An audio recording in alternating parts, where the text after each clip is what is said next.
How are you, sir? How you been? Good. How are you? Good to see you.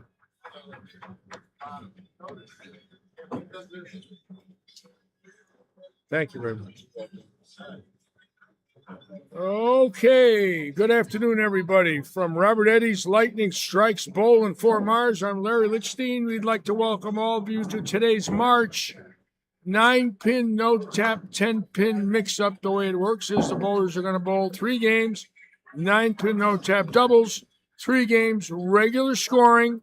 At the end of 6 games, we will crown a champion handicap, 85% of 235. Great to be back with all of you today here from the living room on 4140 Fowler Street in Fort Myers. I'll show you our lanes. It looks like we're going to be bowling 21 and 22 to 37 and 38. So we'll be using the 4-camera setup here, which I like. We can watch 64 bowlers on a full night.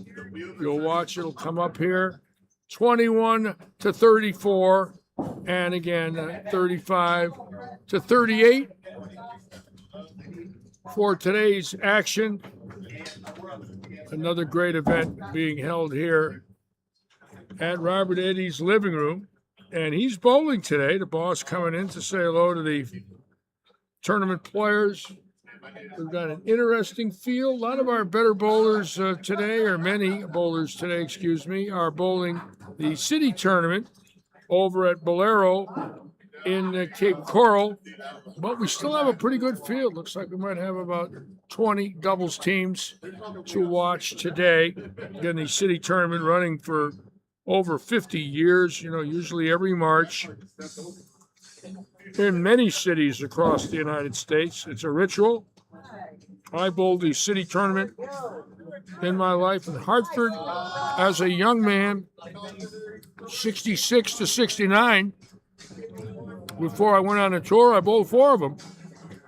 And back then, they filled pretty good. Large fields across the United States back in the 60s and 70s for city and state tournaments. It's changed a lot over the years, obviously. Only 1 million sanctioned league bowlers back then. I think going into 1970, they were right at 3.5 million sanctioned league bowlers in the United States. That was the boom years. Popping off in 1980 at 5 million. We will be using tournamentbowl.com today. I'm going to get that thing set up and ready.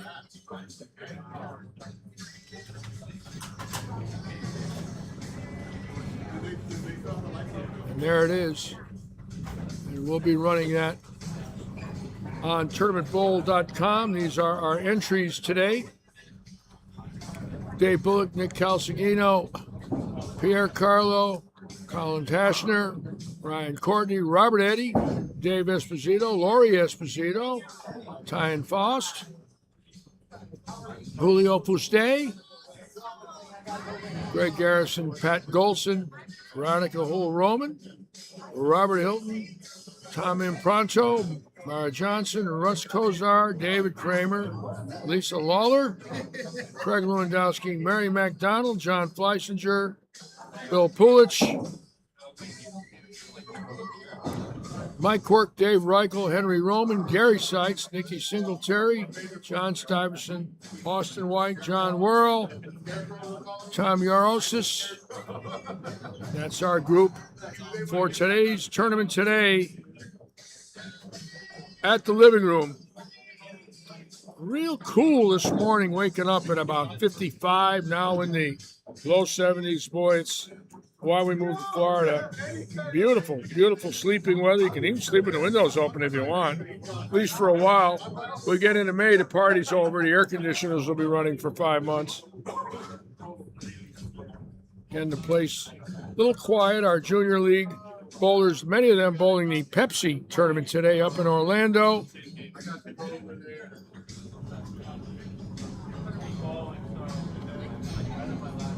A lot of bowlers just chatting, getting ready for today's competition. Again, we run tournaments every weekend here, and what a job our staff has done to keep tournament bowling alive here at Lightning Strikes. We are the only bowling center in the region running weekend events, 52 weekends a year. We love doing it. It's part of the tradition of bowling, and I'm glad our owner feels obviously that we should be doing this because it's allowed me to make a living. There's a selfish aspect to it, but more than that, for me personally, it's an honor to be doing this in my life. I'll be 77 in about 6 weeks. The health is better than I expected 2 years ago. I finished my last radiation on May 3rd of 2024, so I'm closing in on 2 years. I'm feeling stronger and stronger every week. Takes 2 years to recuperate from 39 radiations. In fact, even over that. And felt a lot of fatigue coming in at different times. All of a sudden, December, it was less and less. All of a sudden now in March, less and less. Taking on a few more responsibilities here over the last few months, doing a little coaching on Monday now, which I wasn't doing for 2 years. So I added a day to my schedule.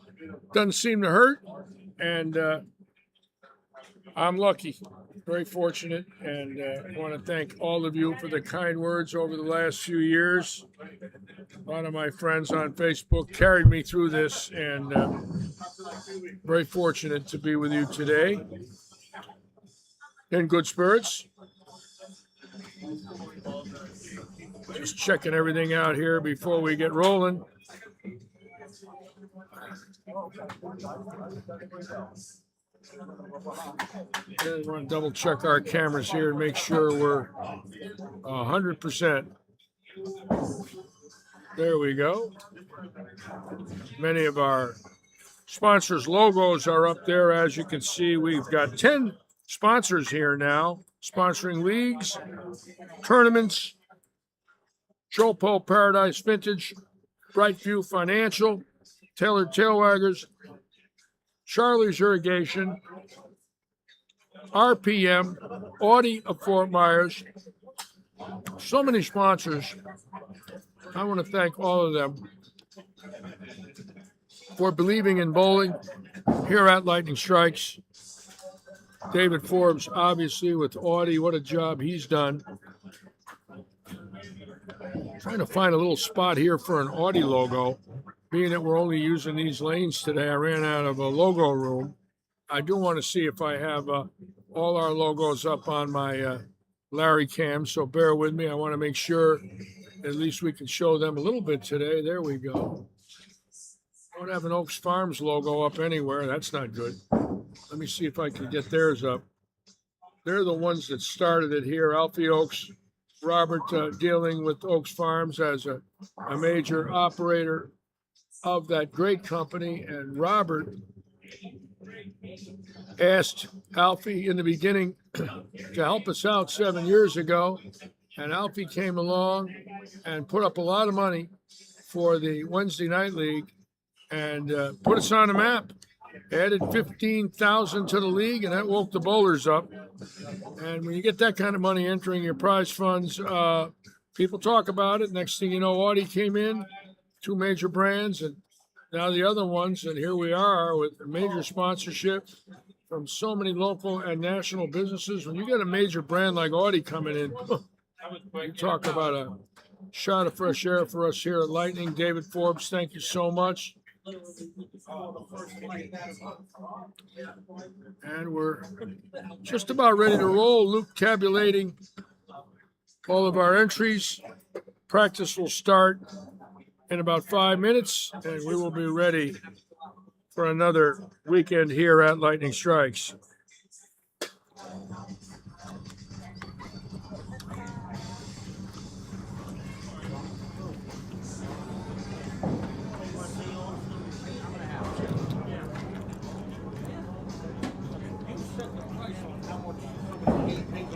Got a very interesting top 5 on the Pro Bowlers Tour this week. There's a young man coming on named Timmy Tan. Want to see if I could watch him a little bit. His first show. And, of course, 3 two-handers this week. I'll see you later, Larry. I'll probably show up tomorrow. All right, Danny, we'll see you tomorrow. Hackett making the show for the third time in 5 weeks. He's got the step ladder today. He's got to win, or tomorrow, he's got to win 4 matches. 3 of them are against two-handers if he gets that far. Chris Barnes' son making his first appearance of the year. Ryan Barnes, obviously, a threat there to become, and I think I'm right about this, the first father and son to ever be Bowler of the Year. Now, Pete Weber, as great as he was, never won Bowler of the Year on the national tour. So, obviously the McCunes, Don McCune winning it, but not his son Eugene, the Johnsons, Don Johnson, not his son Jimmy, and several others that had sons that were very good bowlers, but the son never won Bowler of the Year, or in other cases, the son of a PBA champion where the son won Bowler of the Year, like the Troops. Kyle Troop winning Bowler of the Year, but not Guppy. So, interestingly enough, Ryan Barnes is the next son that obviously has the credentials and the skill level to become a Bowler of the Year. It's a long way away. I mean, they bowl about 30 tournaments. But, for instance, if he were to get a win or two over the next month, all of a sudden, he's right there. So he's certainly capable. I don't know if he can run the ladder this week. He gets Tackett in match 1.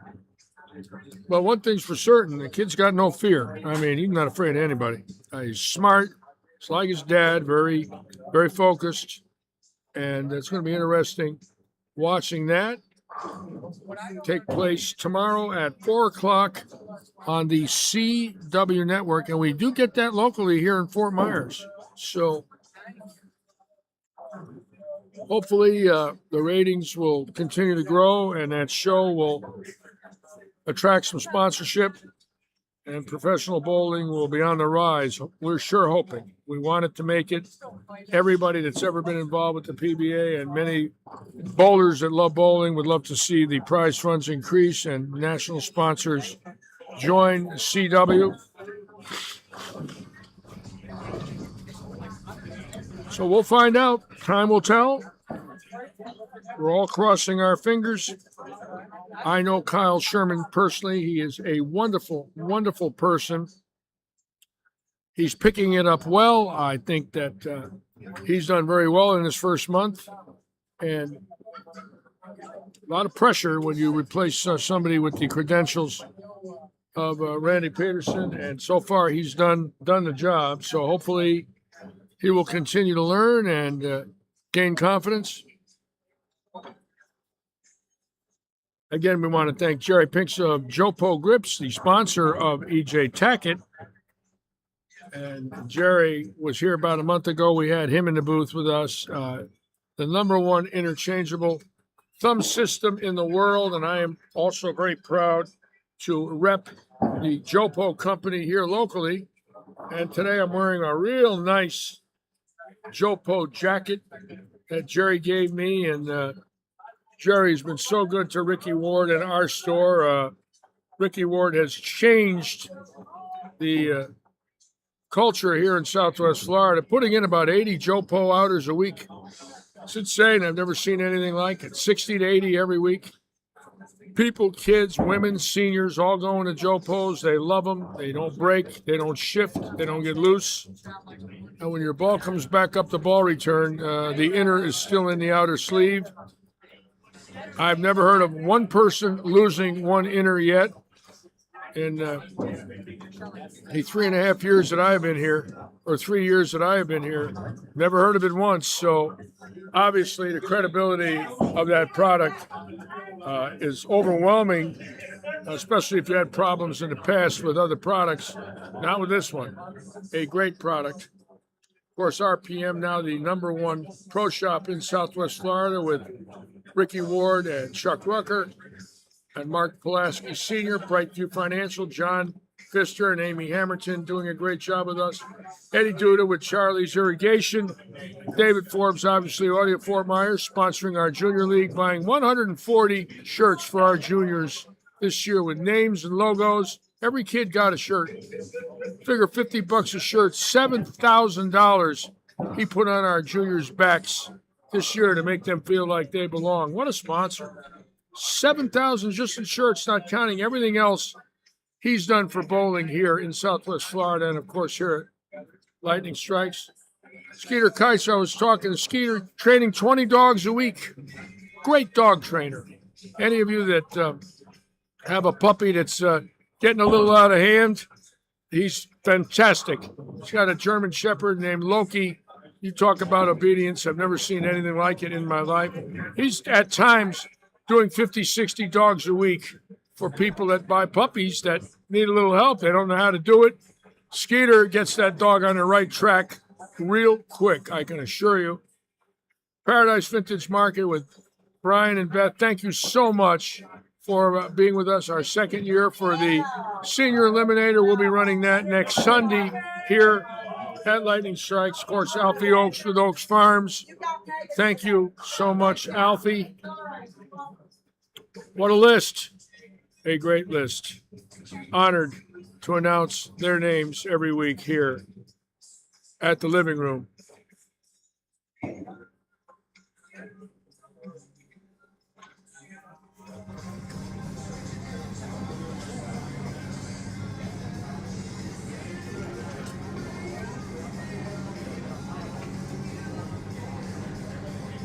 Looks like we're just about ready. Terry getting ready for our announcements. We're going to start it up. Terry Lee's been here 39 years. I don't know how she could possibly have done that. You know what the odds are of that in the bowling business? It's easier to win a lottery than it is to work in a bowling center for 39 years. It's just something unheard of. She's the last of a dying breed, I believe. There she is up there in her 39th year of bowling involvement here in Southwest Florida. And if there was ever a Hall of Fame credential, she's got it. I think everybody that understands how tough it is would ask this one question: how? How could you do it? And it takes a lot of love for the people and a lot of patience.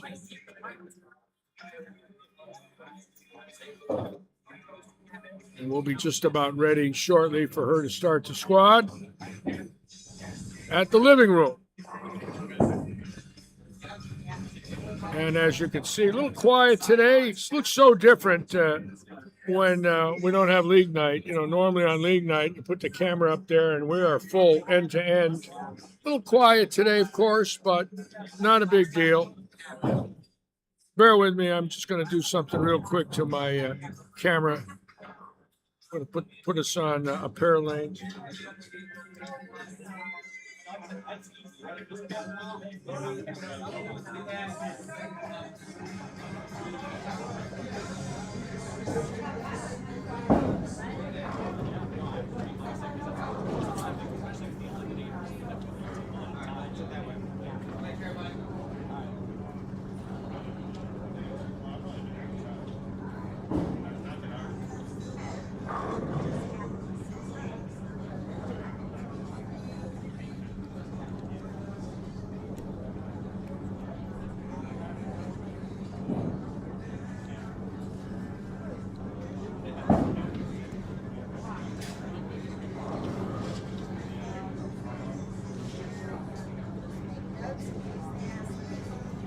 All right, tournament bowlers. Couple of quick things to go over before we get started today. First thing to note, Our main event today, the 6 games, will be capped at 300 per game with handicap. The side pots will not. With that in mind, if you would like to change your side pot entries, please come see me. Again, the side pots will not be capped at 300 per game. The main event will. As far as movement goes, your first game, you will move 1 pair to the right.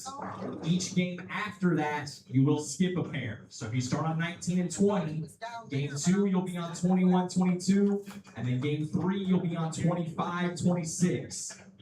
If you have any questions, please come let me know. Again, with the cap changes in mind, if you would like to change your side pot entries or anything, please come see me. All right, Luke making the announcements. It looks about like we're going to be just about ready to roll here at Lightning.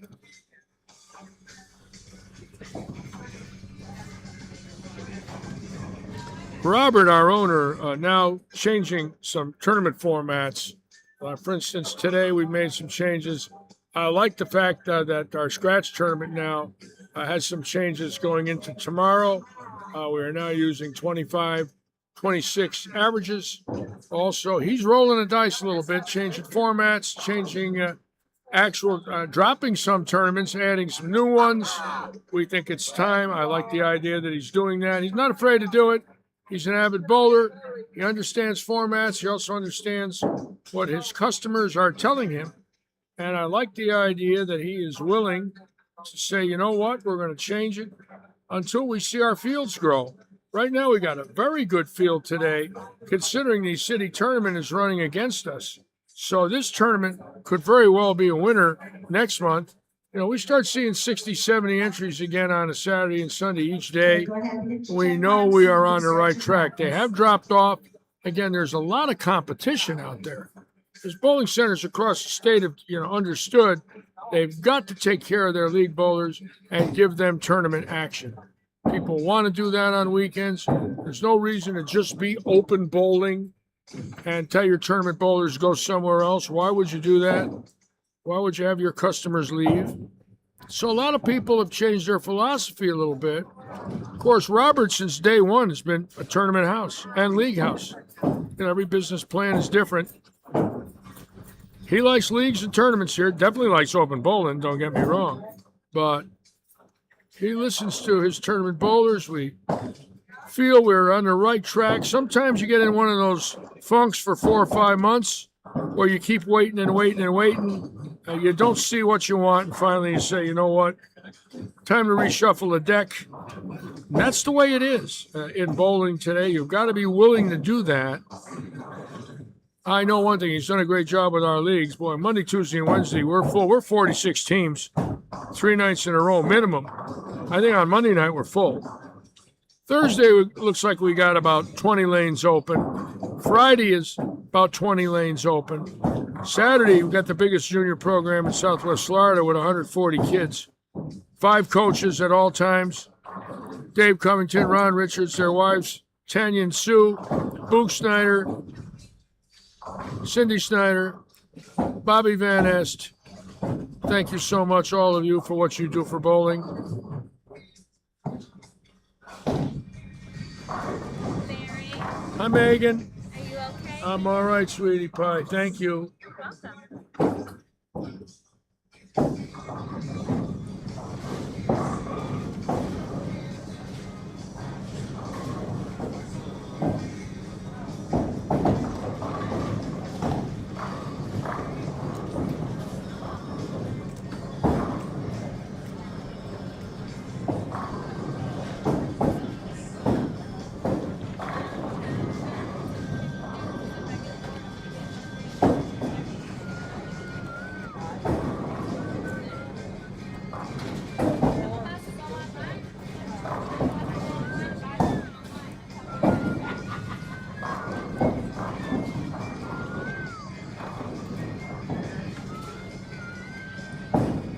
So Panko's on, Stella's on.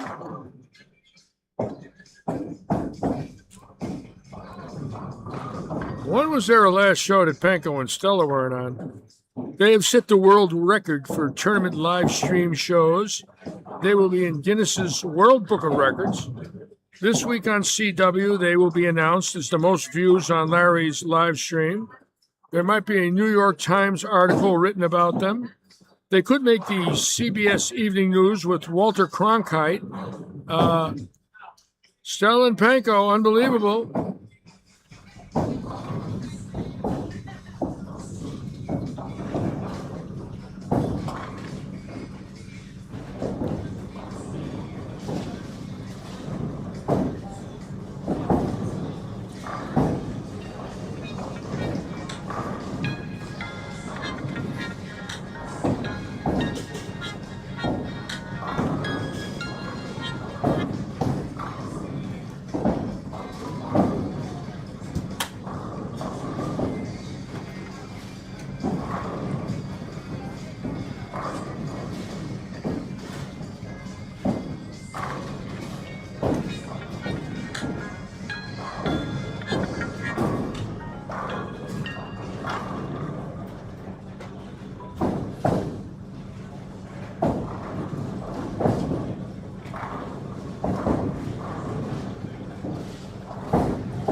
And practice just about over. We'll be ready to roll here. Again, they're going to bowl 3 games, 9-pin no tap, and 3 games regular scoring.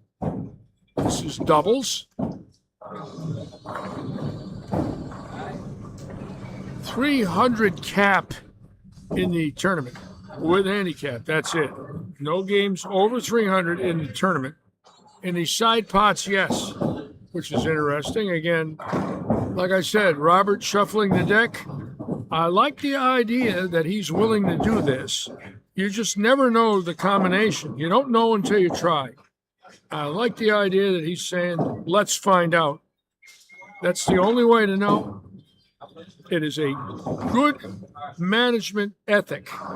The reason I say that is we want to grow. We don't feel we've grown enough. Now, today, again, a very good field considering that we're running up against the city tournament in Cape Coral. So I have a feeling the next time this tournament comes about, we might get a surprise. What we're looking for is that surprise entry of, 60 or more, I think is the number. If you can get them 120 for the weekend on Saturday and Sunday, that's a good weekend.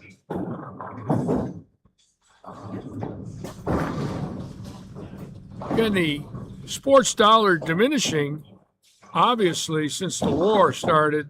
A lot of people just are not going to be driving at, $5 a gallon for gas, and I don't blame him a bit. I've cut mine back. I put my Jaguar away. That runs on high test at 12 miles a gallon. My Mercedes runs on regular at 20 a gallon. I said, well, I have no choice. I want to drive the Jag, but not every day to work. It ain't going to happen. Just can't do it. I can't justify it. This month, my gas bills, just coming to work and back, is going to be $400. I said, you know what? I don't feel like giving it to the oil companies. I really don't. I'd rather put it in my refrigerator.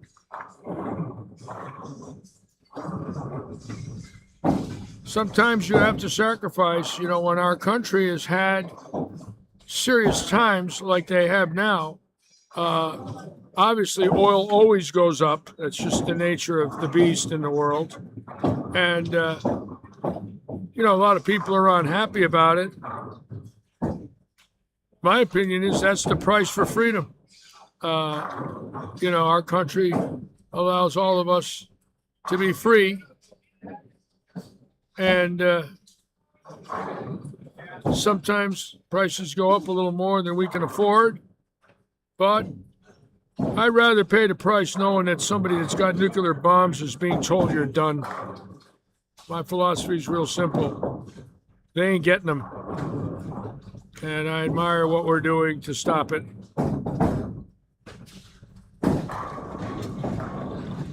My little political message for the day, which I swore I wouldn't do, but that's how I feel. Now, politically, Joe Panko will critique me tonight. He will get on the phone and tell me everything I'm doing that he doesn't like. Stella will ask me for Schlegel videos. I'm still waiting for some more regulars to get on.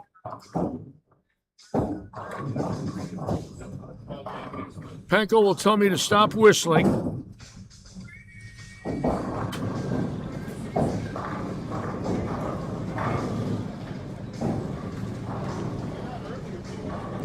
He will also tell me some of the things I don't want to hear, like, Litchi, you should change your hairdo. I do not want to hear that, Joe. I consider that to be a major insult in my life, that you're asking me to change my hair. So under no circumstances will I ever honor that request with you, Joe, as long as I am live streaming.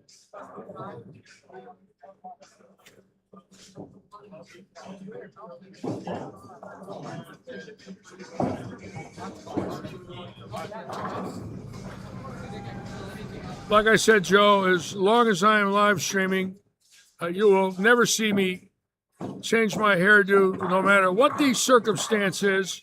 I can assure all of you that it'll never happen. I will never change my hairdo as long as I am live streaming. Take that to the bank.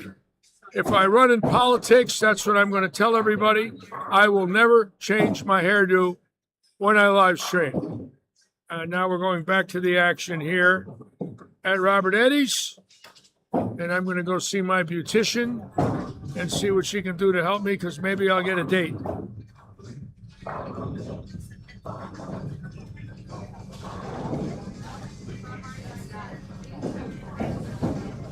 I just became the Howard Stern lookalike. I'm better than Howard Stern. I deserve to take his place.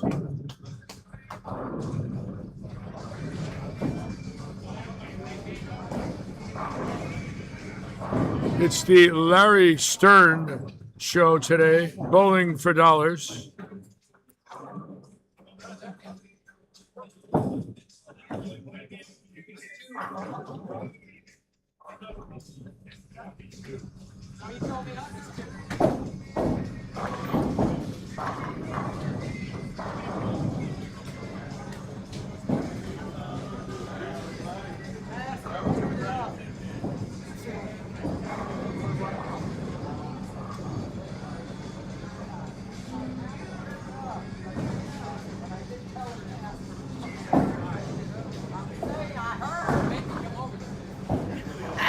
We would hate for you to come over there.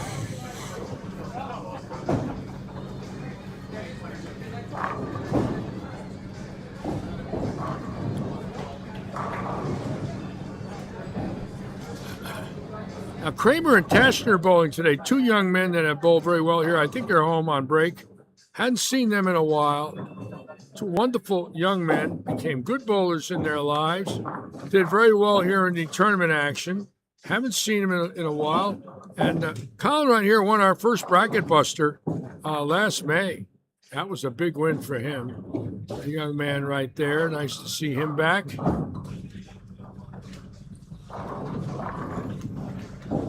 David and Colin, best of friends ever since their junior league bowling. We always like it when our junior league bowlers come back here to say hello. This is where their bowling careers started. They moved on in life naturally, going to college and all taking on jobs and whatnot. But this weekend, both boys with us, and nice to have them back. Two good kids right there. Very polite, wonderful young men. Bowling with the legend Robert Hilton. There he is, the Jamaican superstar, and he is that, and everybody knows it. He is unbelievable in his 50s and just devastating here at Lightning Strikes and in the region.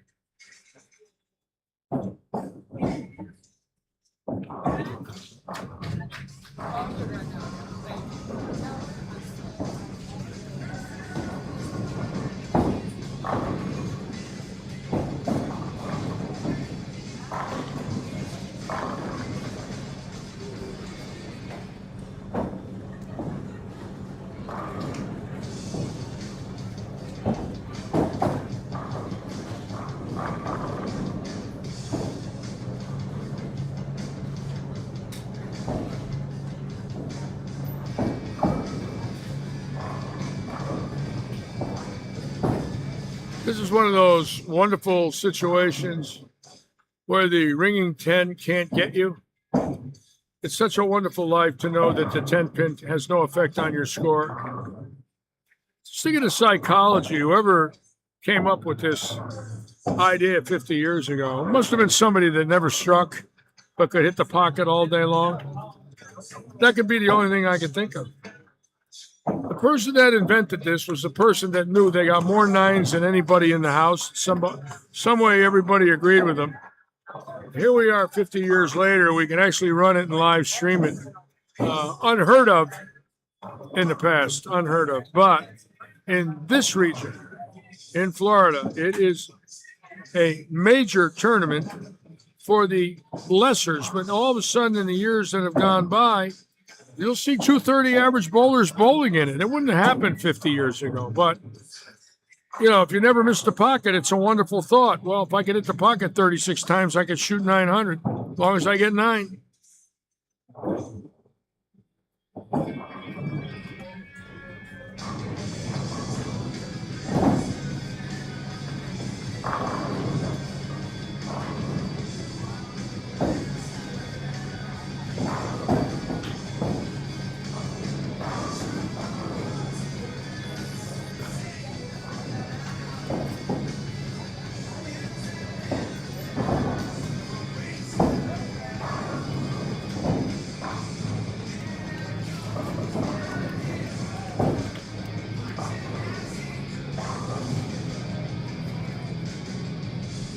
I want to also put a shout out today to Wayne Toplin, Southwest Florida Support. Unbelievable job taking care of me and our live stream for the last 33 months. Thank you so much, Wayne. He tuned it up a few weeks ago, and boy, it's right where it's been. We got 7-year-old software in here, and obviously cameras hung from the ceiling since 2019. And I got to tell you what, all in all, over 7 years, solid A. You know, we've had our moments, but nothing ridiculous from week to week. Once he gets in and tunes it up, this thing is unbelievable. Considering the age of it, any temperature degrees in the ceiling with those micro or fiber cables, 7 years of heat and cold weather at night, and rodents and things of that nature. Some mouse gets in there and starts chewing a little. Well, all in all, amazing consistency, and want to thank Wayne for his help. I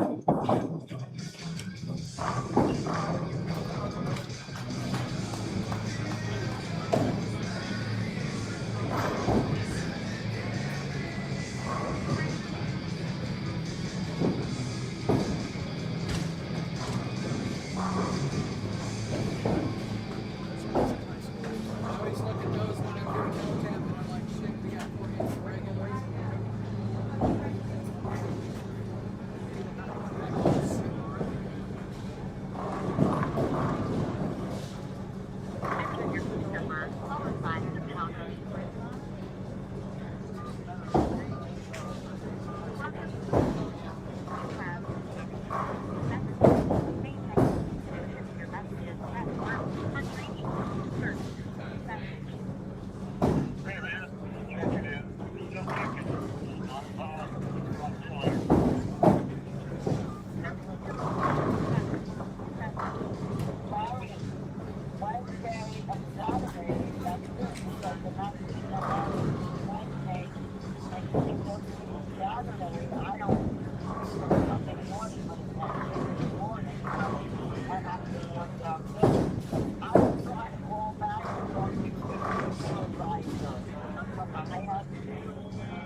Are you saying, Joe, this thing's been around that long? 65 years? I had no idea. I thought it was around 50 years ago. But one thing I do know, there is a following for it. It's definitely an advantage to women that can't throw a heavy ball but can get to the head pin and get to the pocket, or kids that just haven't developed that strength yet, or seniors that have had a drop in gross weight because of physical ailments, but yet they're accurate enough to get the ball to the pocket or close to the head pin. So I think the popularity is, obviously, your accuracy is a little more rewarded even though you don't have a strike ball. And what I mean by strike ball is high rev, the right entry angle, the right ball, the right everything. But you can hit the pocket all day and get 9. It's a wonderful idea.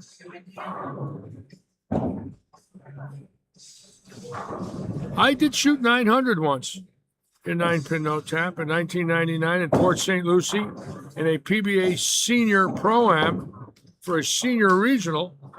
I shot 900. I was shocked by it. Never dreamed I'd even have to bowl it. But that was the format to the PBA senior regional that year at Port St. Lucie Lanes. And I bowled terrible in the qualifier. I missed 14 1-pin spares in the qualifier. I wanted to slit my throat. I had such a phobia at shooting the 10-pin. I couldn't get it. I couldn't make a 10-pin, never mind a 7-pin. You talk about bowling horrible. I shot 140 over for 10 games and missed, I think I missed 10 1-pinners. I had us 140 over, averaged 214 and gave away 110 pins.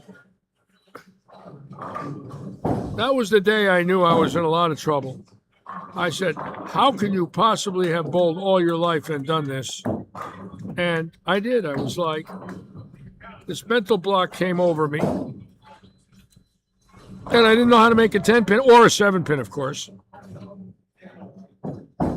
And one of the tournaments I would like to forget,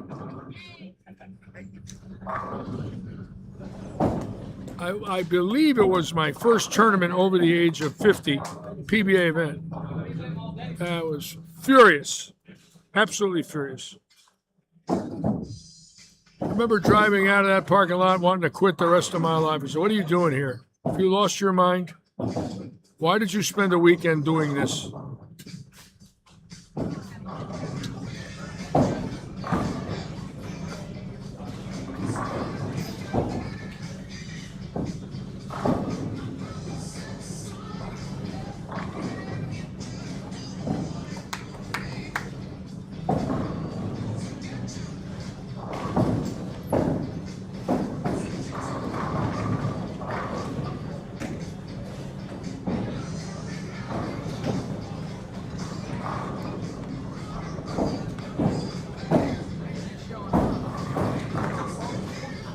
I don't think so. You should. You get like 50 bonuses.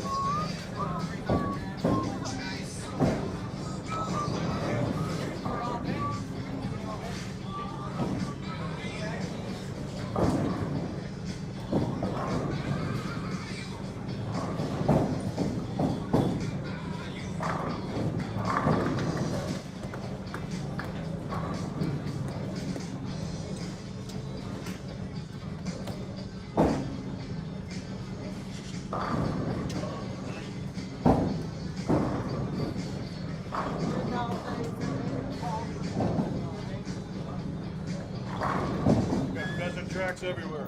Pheasant tracks. Pheasant tracks everywhere today, folks.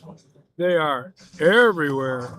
In the words of the great Billy Whalen, we'd say, Chris, the boys found the pheasant tracks. There they are. Look at the pheasant tracks on 23 and 4, 31 and 2, 29 and 30, 27 and 8. It's pheasant season here at Lightning Strikes.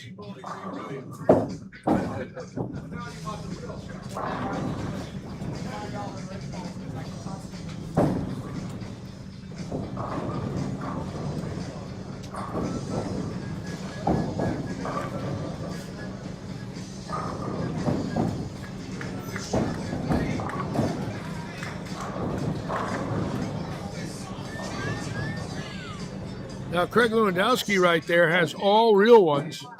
Great story there. Had a kidney removed 2 months ago, cancerous, going to treatment. They do not see cancer in the body. They did a PET scan, but going to treatment anyways to make sure that they knock that garbage out of his body. He is in fantastic shape, 50 years old, as strong as ever, and developed cancer at the age of 50. Non-smoker. Unbelievable. Just all of a sudden, didn't feel well. They checked him out, looked at it several times, and they said, we have to remove it. And I remember him telling me and asking me what I thought. And my first thoughts were, you're going to beat this. You got one left. Let him get it out of you. And just do what they tell you and be positive. You have a great life in front of you. And within 3 weeks of it being removed, he started to bowl again. He's a strong guy, as you can see. You know, well, he's muscle when you look at him. You can tell he's worked out in his life. And I got to give him credit. He very positive. Just never once flinched about it. You could read him that way. In other words, you knew he was concerned, but you knew he was confident. You know, and that's what you got to be. You have to be very positive while you're going through the treatment. You got to believe you can win. It is a war. It's the greatest war of your life if you get it. You must beat it. How's that shot? You wouldn't know he had that 2 months ago by looking at him. Amazing.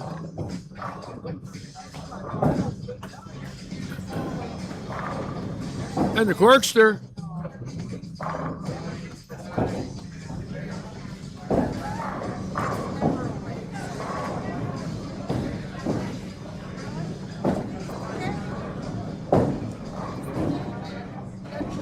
Very high scores. Russ Kozar coming in now. Very high scores today. I love it. Wait till the regular scoring starts and we'll see these people get into the real world when they got to make spares. And all of a sudden, that is no longer a strike. Oh, boy. Talking about a gift. You almost missed a head pin and you get a strike.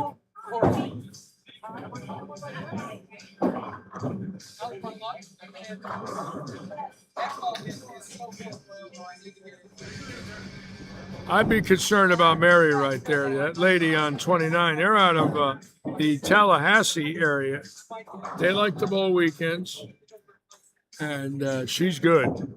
She's strong, and you can tell she's bowled a long time in her life. She is no rookie. Very strong legs, and can really power it up off the corner.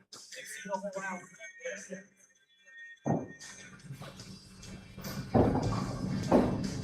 lot of speed. Look at that. Just rifles right up and at him. A lot of surface. And that's a big game for her.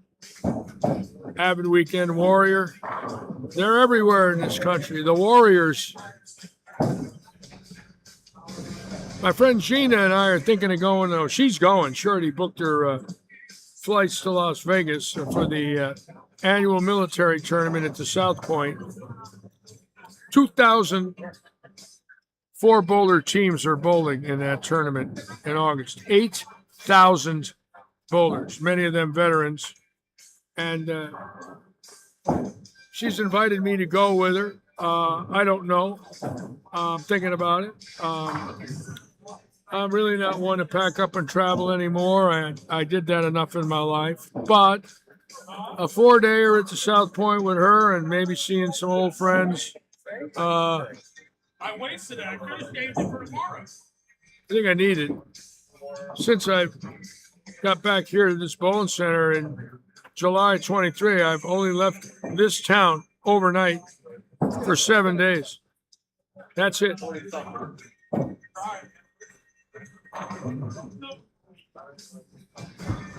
Pretty much a homebody now with my age and when I got sick, which is fine. I enjoy it.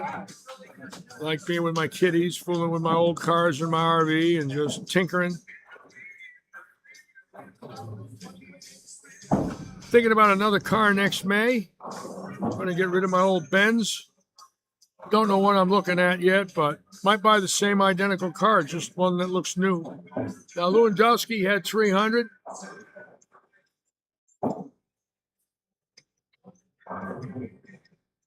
Kozar has a shot at 300.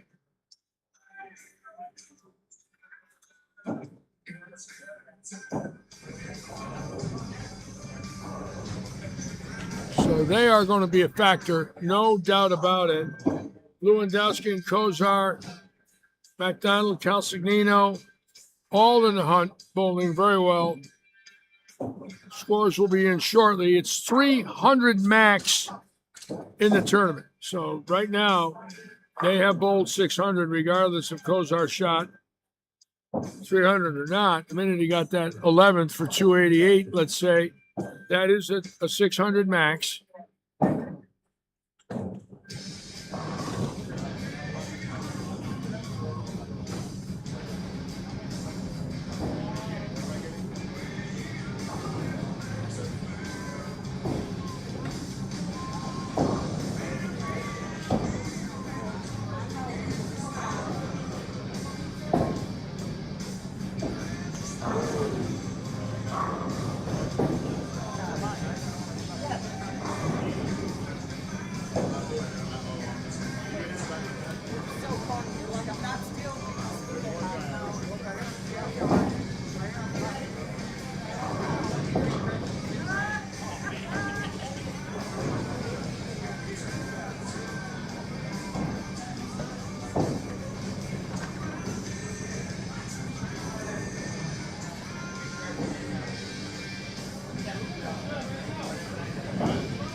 meatloaf this time. We did tacos last 2 weeks ago. So every 2 weeks we do it. We did brisket. We did chicken and burgers. We did ribs. We did pork butt. Lake Lawn condominiums off Grant Lake.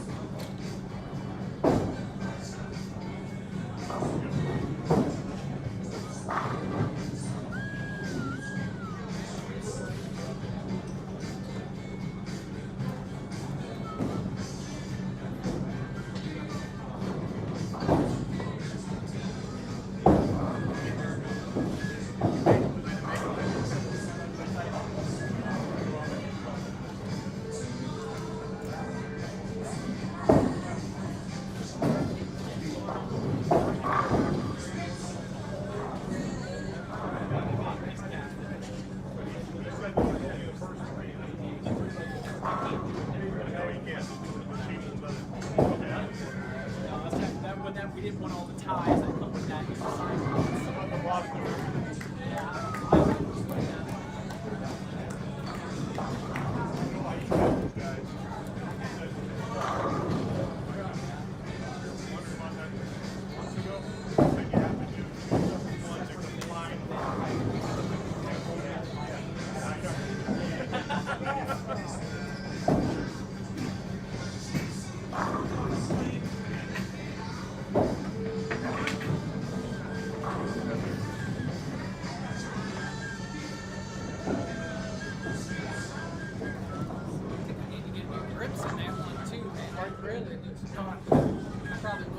Some that are tight and some that are loose. Yeah, that one there, I think, because I've thrown it so many times, I've worn them out. Because sometimes. Alrighty, we're now in game 2. Meat just ahead of that, it feels really weird. Luke getting our scores in. We'll have an update for you shortly. Yeah. Yeah.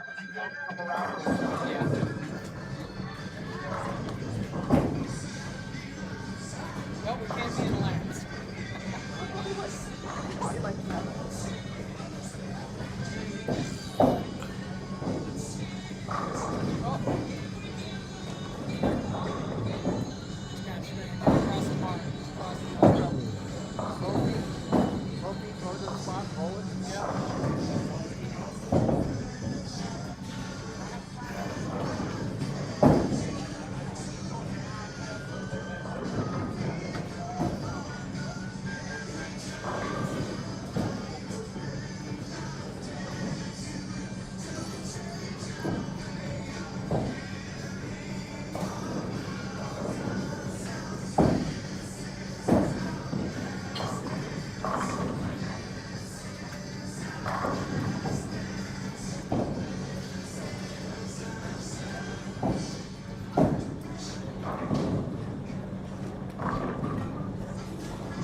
I need to go. You will send me money, Joe?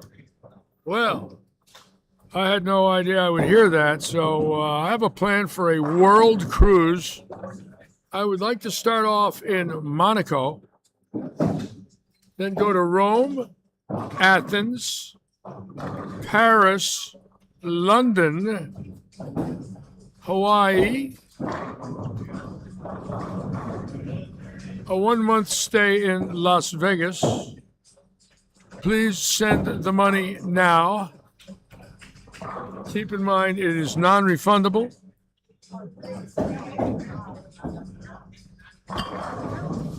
I want to go. I'll take charity. I don't need a lot of charity, but I look at it this way. I'll take 2 things in this world for free: hair and money. Either one, you could send it. I'll give you my address. I prefer the second one, though. You know, it's hair first, money second. I prefer number 2. Please do not run to your barber shop and send me a bag of hair.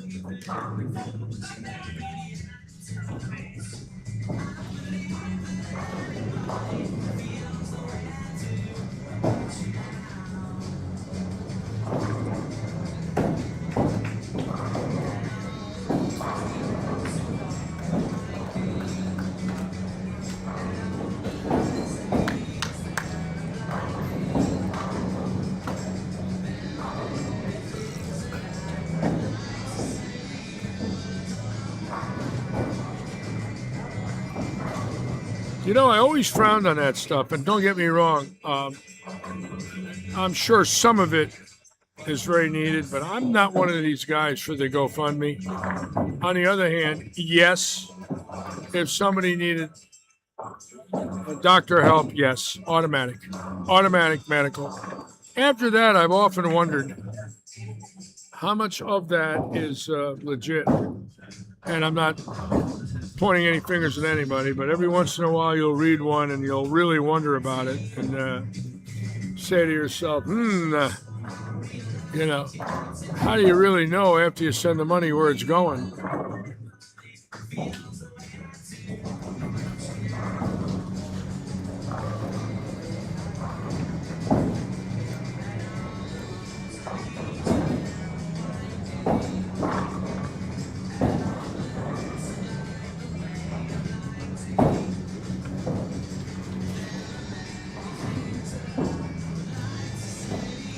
As strange as it sounds, I was actually thinking about buying a bowling ball and actually bowling in that military thing, but I know they're not going to give me any handicap. I know they're going to make me go and scratch because regardless of your age, if you say you were a PBA member or you're in the Hall of Fame, they're going to throw a number at you you don't like and say, well, we're going to give you 210 or we're going to give you 215. And I might have to say to them, you're out of your mind. I'm just trying to get through 3 games. Never mind giving me 215. So I said, it ain't worth it because if somebody were to say that to me, I might get a little upset about it. I haven't thrown a sanctioned game since May 3rd of 2012. So this May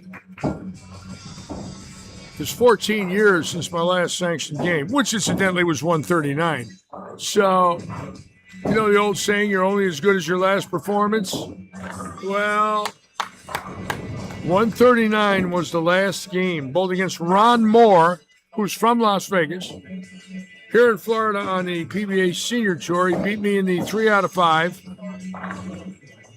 It was 2-1 going into game 4. I won the first game. He beat me the next 2. And in game 3, I shot 139 for him so he could immediately advance. I was thrilled about that 139. I was so thrilled that I said, that's the last game I'll ever bowl.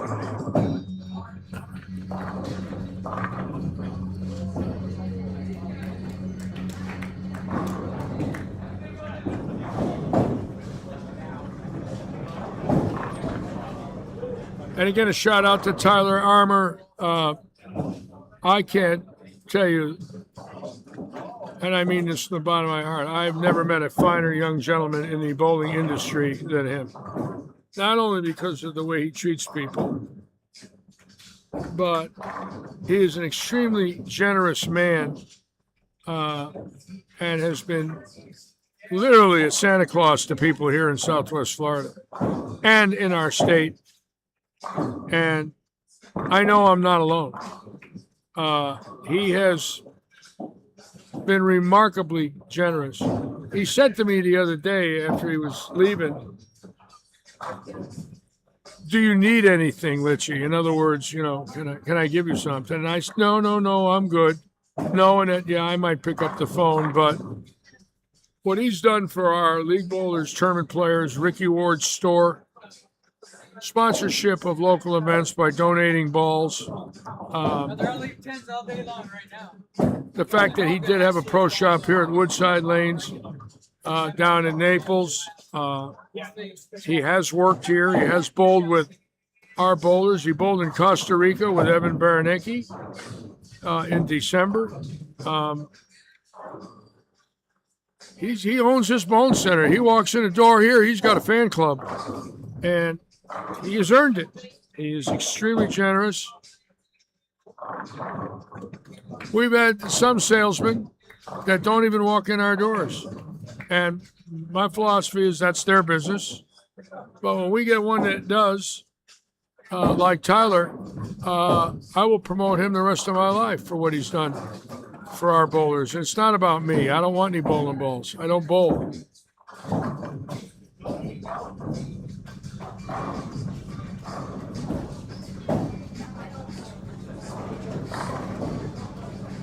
Dave Longy's on. Dave from Waterbury, Connecticut. Waterbury was underwater in the 55 flood. It didn't get its name Waterbury then, but Waterbury was underwater by the river right there. Big time, 70 years ago, last year. The 55 flood flooded 60% of the state of Connecticut, was underwater. And I remember seeing it. My father was a photographer for the New Haven Railroad, and he had to take pictures of all the trestles that went down and the tracks that went into rivers. And I went with him on a few of those trips. I was 6 years old. And I watched him develop the pictures in our basement. He had a dark room. So he not only took them, he developed them, processed them, and then provided them for the New Haven Railroad. And it was staggering. Water was 10 feet over bridges. It washed out literally every major bridge in the state. It was scary. A lot of people died, were never found. It was horrible. Never had one like it. In 70 years, the state never experienced anything like it again. They said it was a 100-year flood. I don't know. I'm not so sure if it wasn't a 500-year flood. The Connecticut just went over its banks, and all the tributaries went over theirs, because everything, goes into the Connecticut or Long Island Sound, and every river went over its banks in the state. Unbelievable. All right, scores are in. Let's see what we got.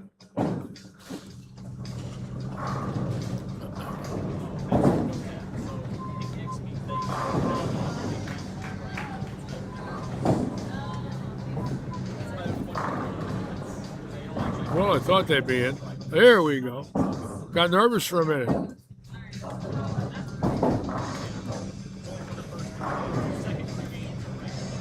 And there it is, Lewandowski and Kozar. We just watched them bowl 600. Bullock and Nicky, 599. John and Hooley, 99. White and Johnson, 92, 85. McDonald and Calsake. Courtney and Carlo, 82, 80 for Seitz and Quirt. Garosis and Roman, 77. Look at those scores of the 20 teams.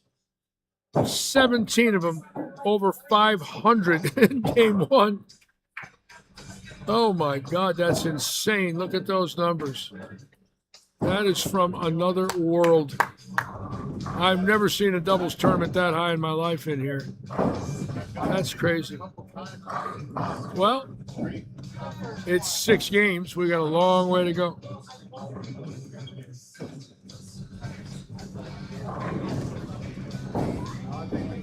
Pheasant Tracks on 31 and 2. 21, 28. Big scores again.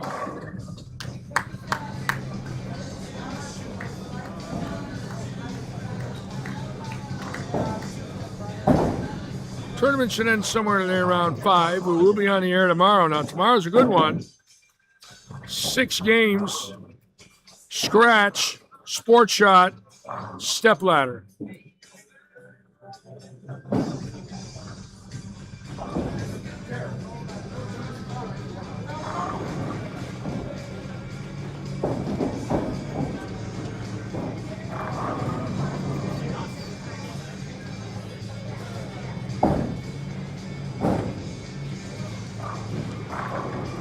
Tomorrow's event, we check in at 11:30. We bowl at 1.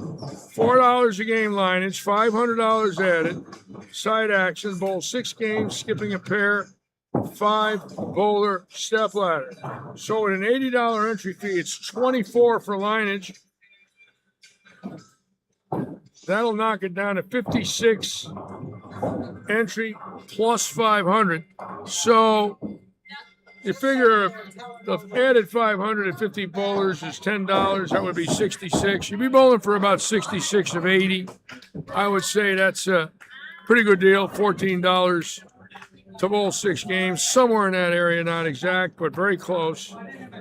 I like that. I like the idea that Robert has put that out there, letting everybody know exactly what is taken out of the prize money. It's very important to be very clear about it. So there it is.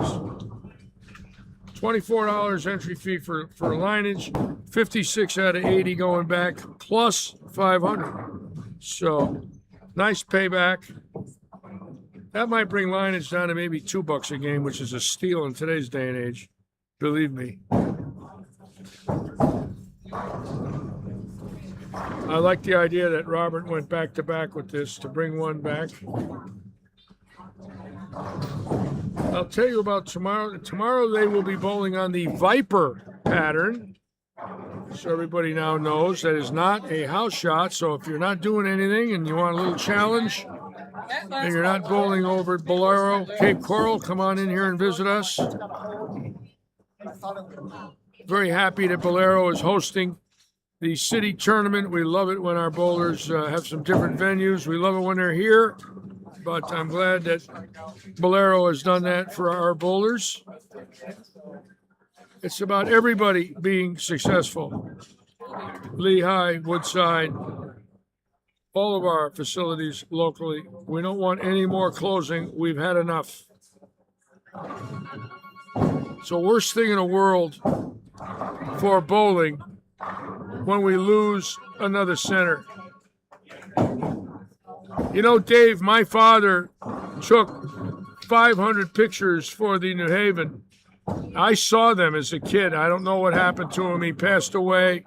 And so did his wife, and I think they got thrown out. What a sin. They should have went to the Trolley Museum in Broadbrook. But anyways, he was hired, my dad, by Patrick B. McGinnis, who owned the New Haven. He was the owner of the New Haven. He got wind of my father. My father was great. He could develop the photos. He had enlargers. He had graphics. He had the greatest cameras. He was a great photographer. And when the flood was over and my dad did all his work, there's no exaggeration. Patrick McGinnis gave my father for a gift a gold spike. I saw it as a kid. I know my dad dumped it many, many years ago when he needed money. Can you imagine what a gold spike would be worth now, even if it was 14 karat gold? Are you kidding me?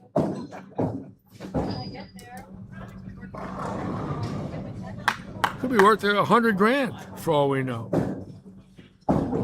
I saw that too. It was in a felt line box, and it had New Haven engraved in it. The NH for the New Haven Railroad was engraved in the spike. And those train cars that went in and that were flooded, and those trestles that went down, unbelievable. It looked like Hiroshima.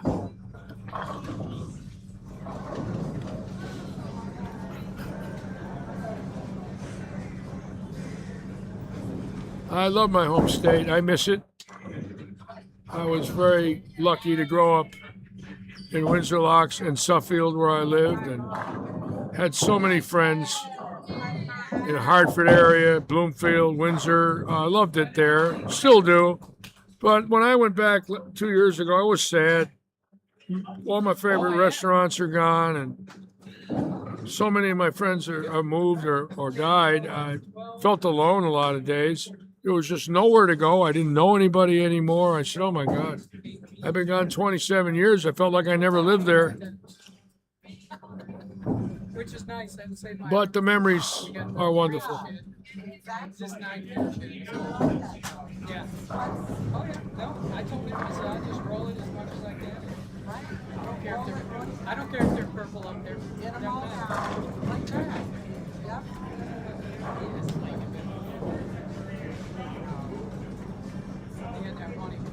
Now, scoring has lowered a little bit. We're going to check it out carefully here. Look at Tashner and Kramer. Look above them. Oh boy, look at this. Wow. Oh yeah. Well, we both got 3. So We're gonna stay right here, see if we can watch another 600.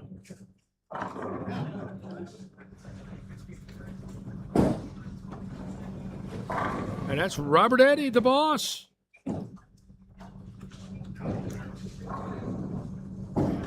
There he is.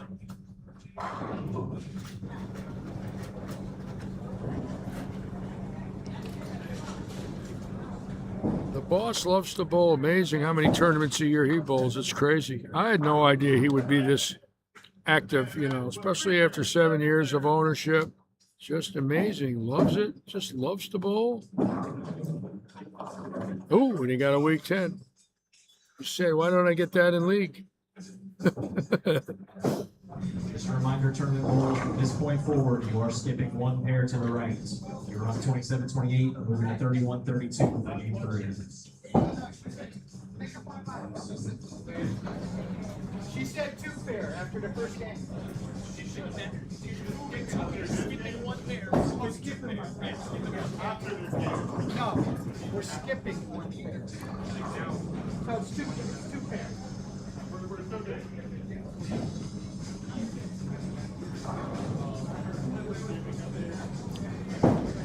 It looks like Kramer's bowling with Hilton, I believe. I don't know if they're across or down. I think they're. Oh, we'll find out momentarily. Look at Hilton. How's that freight train coming at you? My God. It's relentless.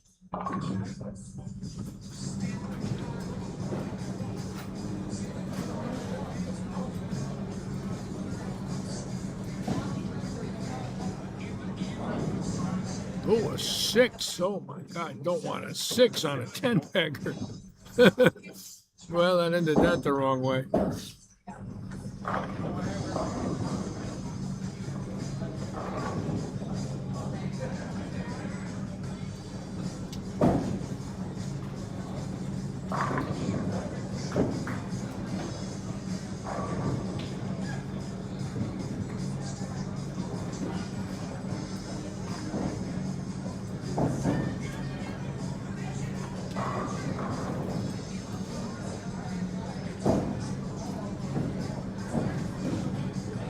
The other night league, Wayne Toplin started with the first 10, got a 5 count, and then 4 for 284.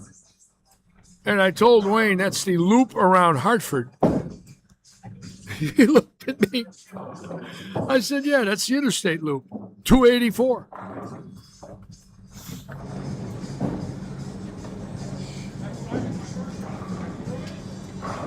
There it is, at Hilton, 4,300. I want to check something out here real quick and see who Hilton's bowling with. Bear with me.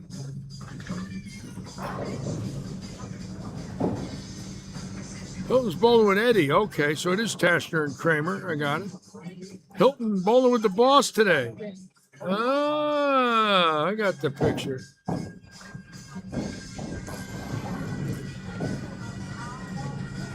That's what I thought. I just wanted to double check. Because Tashner and Kramer always bow together, the 2 young men. And now Robert can put this out for 68, and with his handicap, they're going to be in the 590s if he doubles. Boy,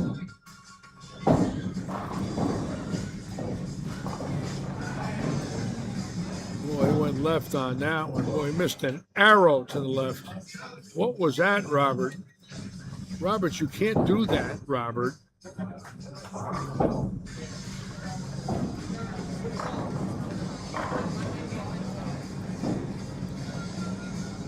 Hannah Lee's on.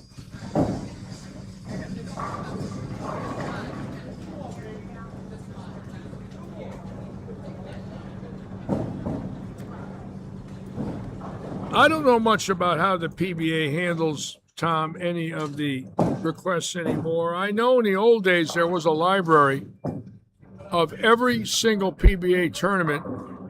When I was in there in the early 80s, they had every tournament in a 16 millimeter reel.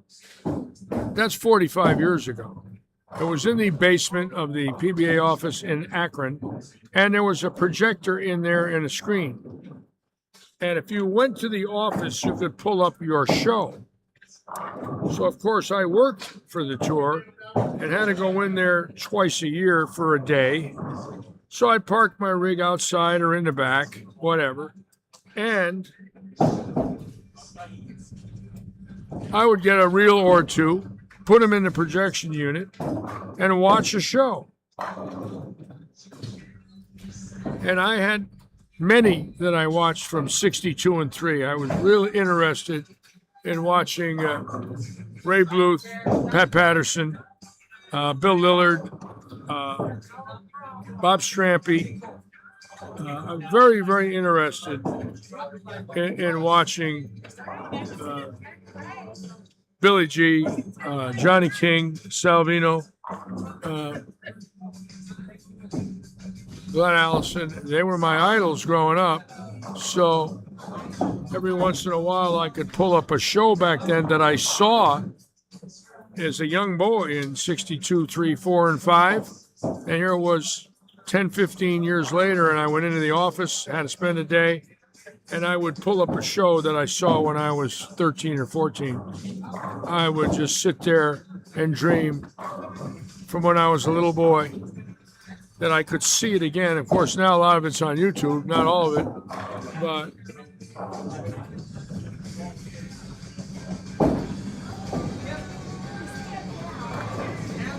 to watch Carter and Bluth in their prime was from another world.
Now, David Stouffer and Lee Ratchin are on their way to Detroit for the practice session tomorrow in the Masters.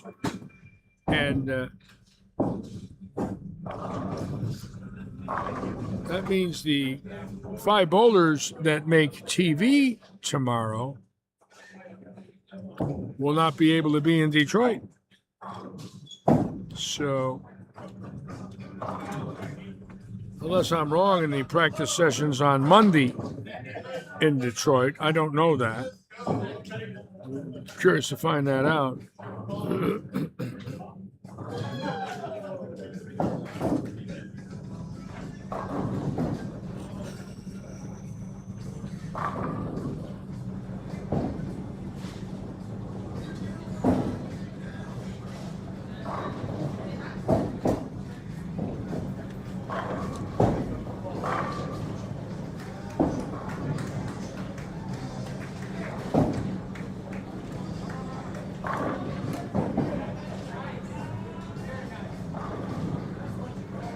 You know, in the early years of the Masters, there was a bowler out of West Virginia named Willard Taylor. He won the second Masters. He was an unknown. He was a good bowler, but it was, this is Carter's heyday and Allison's heyday and Lee Juglard, Judy McMahon, all of them guys that were great at that time. Bomar, and Willard Taylor won it. It was the first time that an unknown had won a major. What had happened since that time was many, many unknowns, a dozen, have won the Masters, where it was their only win ever in the world of bowling. No PBA stops, no Eagles. They were unknown. Doug Myers, Jim Chesney, Lou Scalia, 3, Jason Queen, 4, Brett Sturley, 5. There's a list. They were good bowlers, don't get me wrong. Every one of them deserved the win. But none of them were considered, factors when they won. They were good bowlers. They got hot. Brian Bogosian, an excellent, excellent bowler, when he beat Parker Bone in '99. I could see Brian B. winning the Masters. I knew him back then. He was great. But a basic unknown, considering who he had to beat. But that's the interesting part of that tournament. And, of course, last year, Gary Haynes winning. Definitely an underdog. I mean, they say he's one of the nicest people you ever want to meet. He looks like he's a great guy. He's always smiling. I've seen some videos of him. Obviously, nobody picked him, especially to beat Simonson. Simon gets that 4 count in the 10th frame on the first strike and lost because of that. 4 through the nose on the second ball.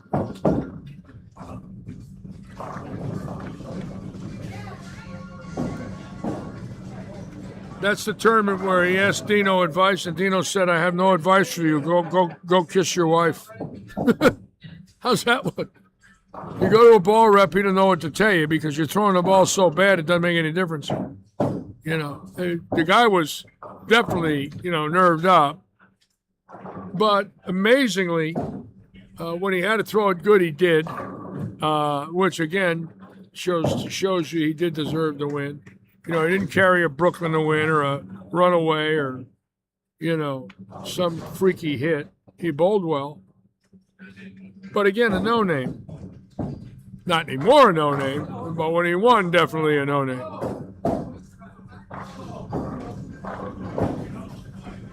All right, so let's check the scoring now for Game 2.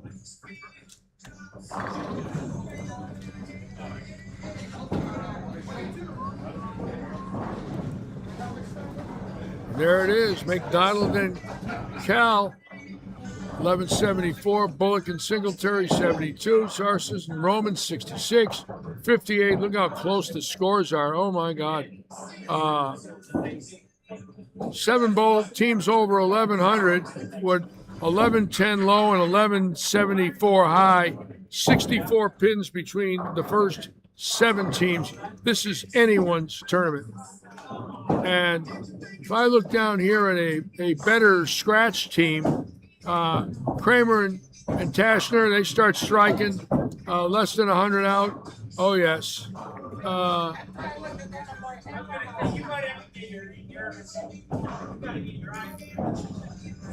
I would honestly say right now any team could win it. Even the team in last, even though they're 200 out with 4 to go, they pop a 500 scratch, they're going to go around every team. And, they're capable of it. So we'll see. Back to the action. I mean, doubtful that a team that bowled 827 for 4 games, 9 pin, no tap is going to win the tournament. But you never know. A couple of 250s, and all of a sudden they make a gigantic move. A lot of pheasant tracks out there.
the 17th.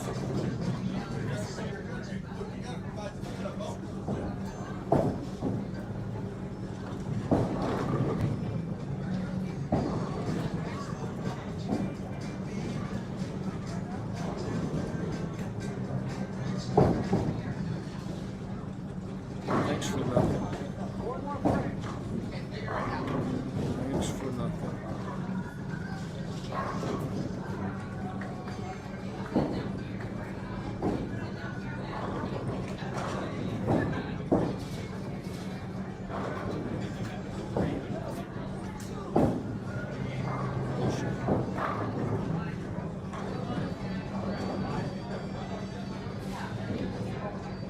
So, where on earth?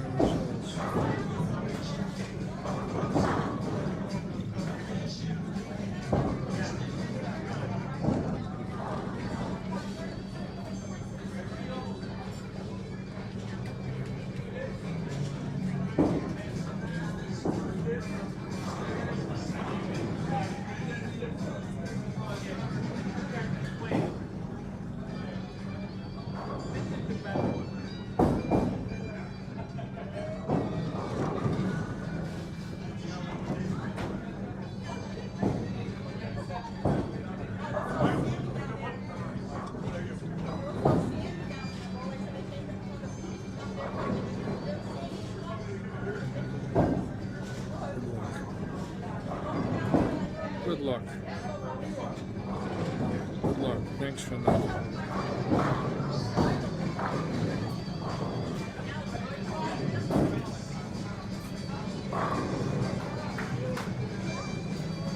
Good luck. Thanks for nothing.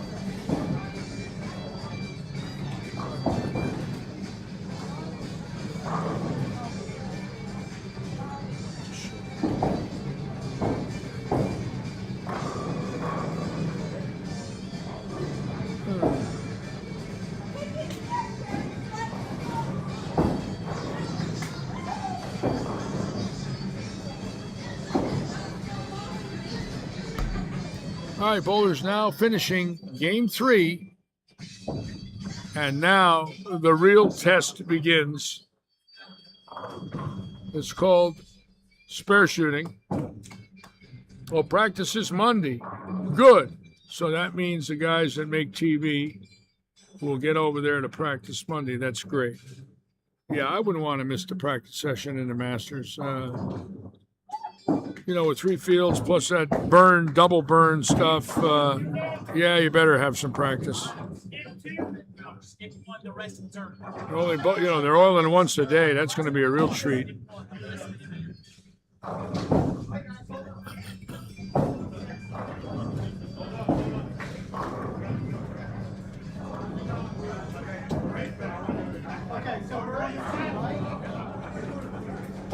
And just another reminder, tournament bowlers, you are skipping 1 for the rest of the event.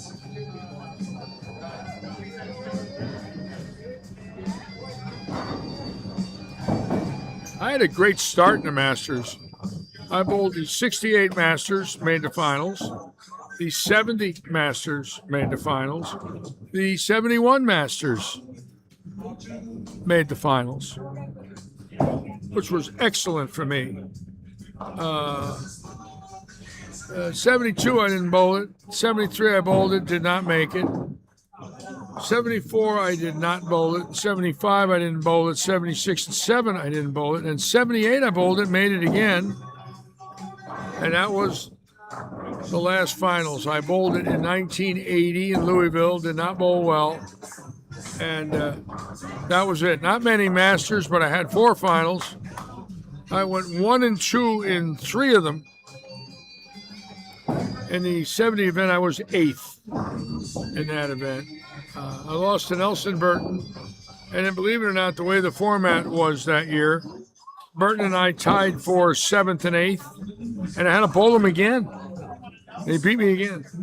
So I was 5 and 2 to be knocked out and tied for 7th and 8th. And he was 5 and 2 to be knocked out and tied for 7th and 8th. And for some reason, they made us bowl another 4-game match for 7th and 8th, and he beat me again. So I was actually 5 and 3 in my 4-game matches, losing twice to Burton, losing to Bob Strampy, and who did I lose to? Burton and Strampy to knock me out, and then Burton again to make me finish 8th. Imagine losing to the 64 and 70 Bowler of the Year, which, as I thought at it in my life, I said, what could be a better honor than that? If you're going to lose, you may as well lose to the best that ever lived. You don't want to lose to some guy that owned a farm in Montana. You kind of feel bad about that one. You know, those are usually the people you're supposed to chop up. But in my case, I wasn't lucky enough to bowl that many weak bowlers, although there were some weak ones. I think the guy that beat me in 71, I remember licking my chops when I bowled him, thinking he's going home. Little did I know my 840 wasn't even close. He shot like 920 at me. Evidently, he didn't like left-handers.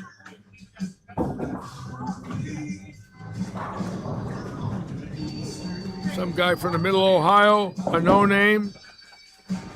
And when he beat me, I'm sure he felt the same thing. Well, I just beat a no-name. Ha ha.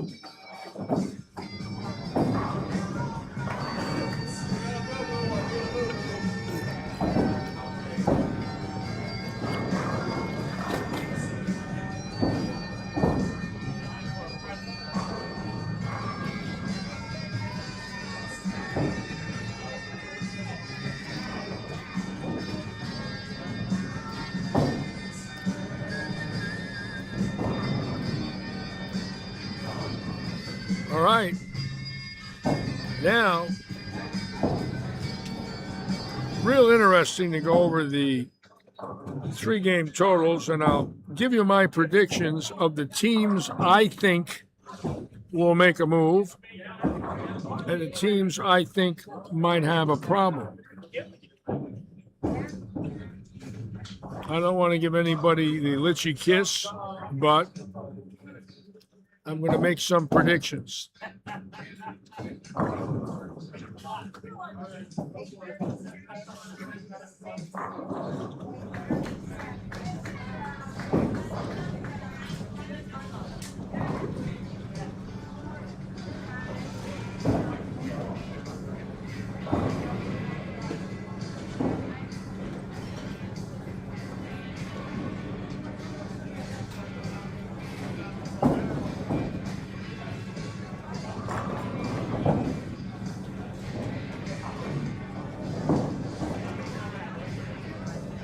How are you, John? All right, John.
This June, I have a chance to go back to Connecticut for a semi-class reunion. A lot of my friends, we didn't have the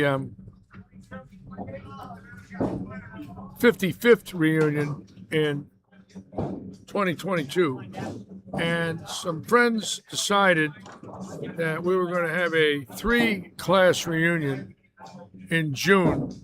Class 67, 68, and 69. So I'm going to try and get back for that. And I'm a date nut. And this June, 60 years ago, the Connecticut State Tournament was at, which is now AMF Hall of Fame Lanes in East Hartford, but it was Silver Lanes 60 years ago on Silver Lane. The name of the street was Silver Lane. So the bowling center was called Silver Lanes. Oh, really? That bad? And it's still open. And I'm going to go in there if I go back in June, and I'm going to have somebody take a picture of me on 45 and 6 on the approach, and I'm going to post it. It was my first state title. I was 17. It was scratch. And I won it with the legend Mike Collins, who was New England's first PBA member. And the next year in Bridgeport in April, we won it again. I won the all events and won the team event. So I had 4 Connecticut state titles at the age of 17. And I can assure you, you'll never see it again. No one has gotten close to that. I shouldn't use the word never, but no one has done that for 60 years because you'd have to hit both tournaments in your 17th year and you'd have to win 4 events scratch.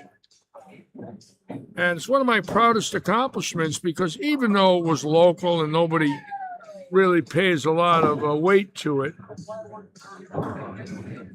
it was a state event, and there was, believe me, a core group back then, 60 years ago, of PBA members and great bowlers from Connecticut. Mike Collins, Bob Malucci, Bill Hokinson, Butch Bastura, Pat Bosco. There was a group, Larry Doobie, downstate bowlers, Dave Laird and Norm Troop, Bob Rinaldi.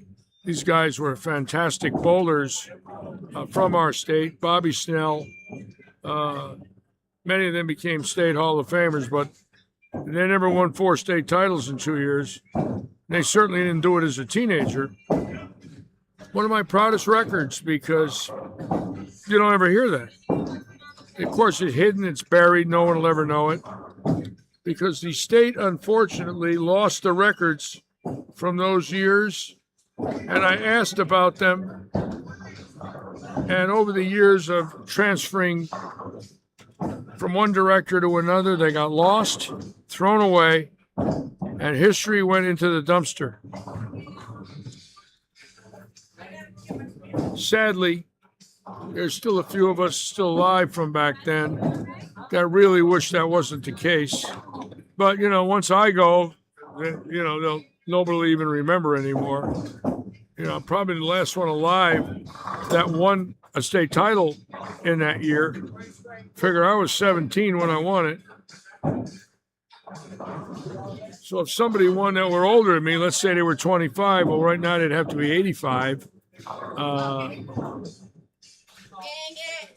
Sad when that happens. Baseball never did that. Baseball never lets you forget. That's why it's America's pastime.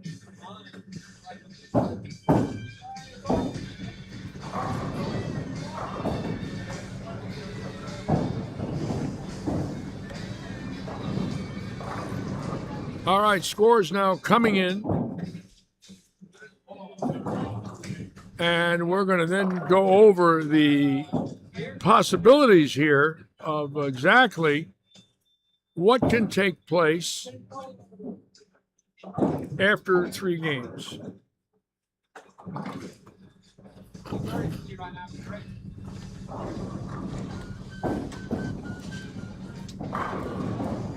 Nothing yet. We'll come back.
Of course, we're really hoping John Rakoski can get to that senior masters now and have a hell of a comeback. Again, it's going to be very interesting to see if he can get that touchback that he had.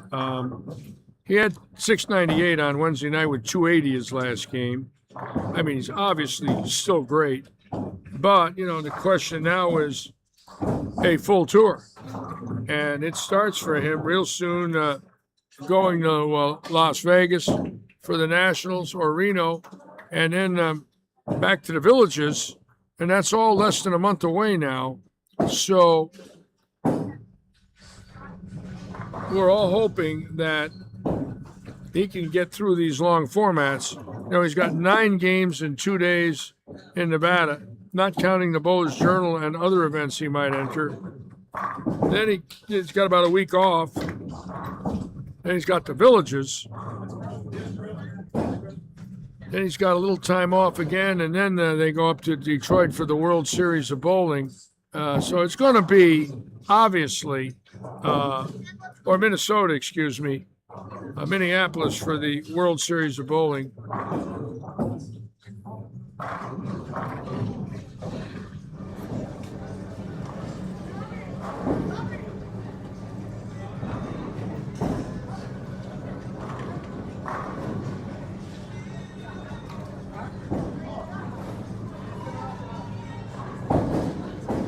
And as history would have it, this year when they go back to Minneapolis, it will be 55 years since the PBA has visited Minneapolis. To the best of my knowledge, maybe Stella can verify that. I believe the last time the PBA went to Minneapolis was 1971. And Mike Lemongello won that event. That was the first U.S. Open. Hey, how you doing, man? How are you? How's everything with you? Essential. I've been moving with my mind. Yeah. It's fucked inside my mental. Yeah. Iron sharpens iron. Don't ever stop. Keep rising high. Yeah. Do it right. Take your time. Promise you'll start touching different powers. This ain't a joke. I fell back and seen the hooks. Yeah. Got inside my zone and started spreading different. I like it. I like it. I like it. Sounds good. Yeah, that's my music. That's my music. Good. I like your music. Good for you. I'm glad you like bowling it. too. You like bowling too? Well, good. I'm glad. It's good. Enjoy Hi, yourself. sir. My name's Arthur. Nice to meet you. Can I help you? Oh no, I was telling him I make music and stuff. This is we're live right here. Oh, okay. Just leave it on. Okay. Appreciate it. Sorry.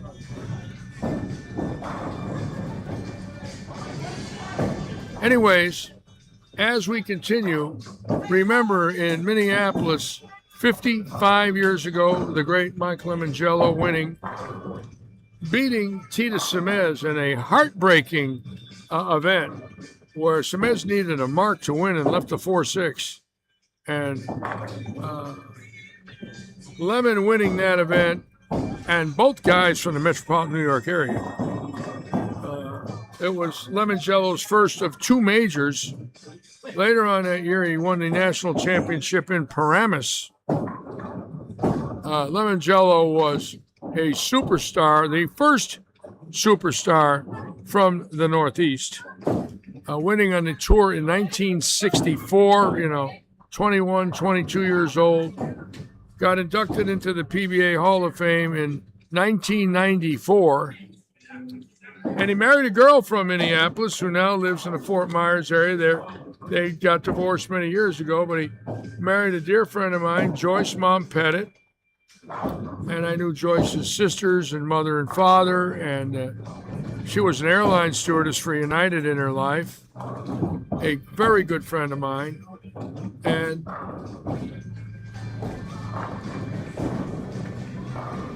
both of them still with us. Mike Lemongello, I believe, 81, still with us. Can you imagine this year he's the defending champion? He's the defending champion of the Minneapolis last PBA Tour stop 55 years ago. That might set a record. That alone is a scary thought. Normally they go back after a half century. They'll find their way back. Not this one.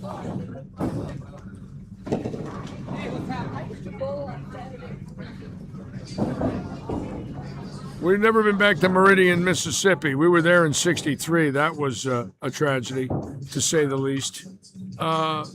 There's some towns that they never visited again. Sadly, some of them were great towns. I'm wondering if there'll ever be a tournament again in Toledo, sadly. That one breaks my heart. That one at Imperial Lanes was one of the most special weeks of my life. I loved the bowling fans there, had great food, and that bowling center was fantastic. The Ducat family were great hosts. Sadly, I don't believe we'll ever go back to Fresno.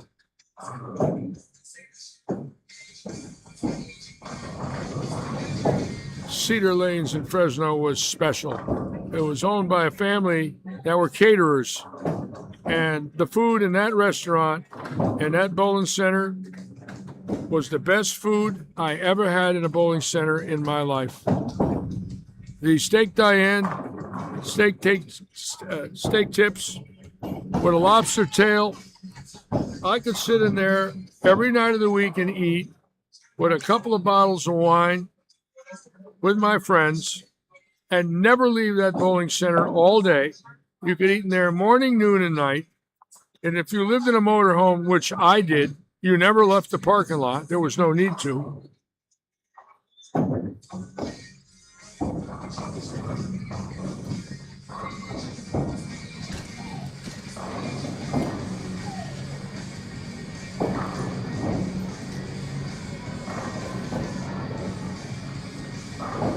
Tom Hagler's on. Welcome aboard, sir. Hope Katerina is doing well for you, Pike. You know, when we had Katerina here in December, it was very special. Watching her now, you know, growing up and going to school with her parents.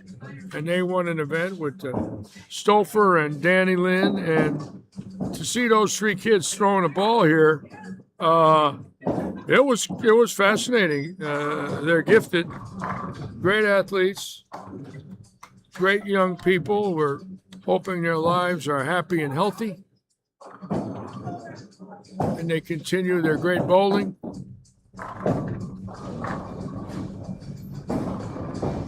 Devin Richards bowled well when he was back. All the college kids, they lit him up here.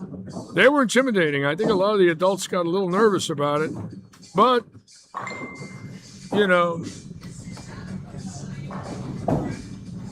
when we see our youth get to that level, all of us are so proud of them and their parents for what they have done with their children.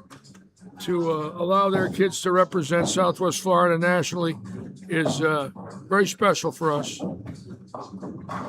And I know I'm not alone. I think that every proprietor here in our region and every junior league coach and all of the kids that grew up with them are honored for what they did in their lives to become great bowlers and represent colleges. My day and age, we didn't have that. There was no such thing as college bowling in the 60s. It was league bowling, open bowling, and action bowling, and tournament bowling. That was it. You had four choices: open bowl, league bowl, tournament bowl, or bowl for money, or all of the above. Well, when they put college bowling in, that became now so prestigious because the amount of teams involved in colleges, my God, it's crazy. I had no idea. I was talking to Tom Hagler, and I didn't realize how many teams there was and colleges supporting it. It's crazy. I love it. For all of us, it means so much.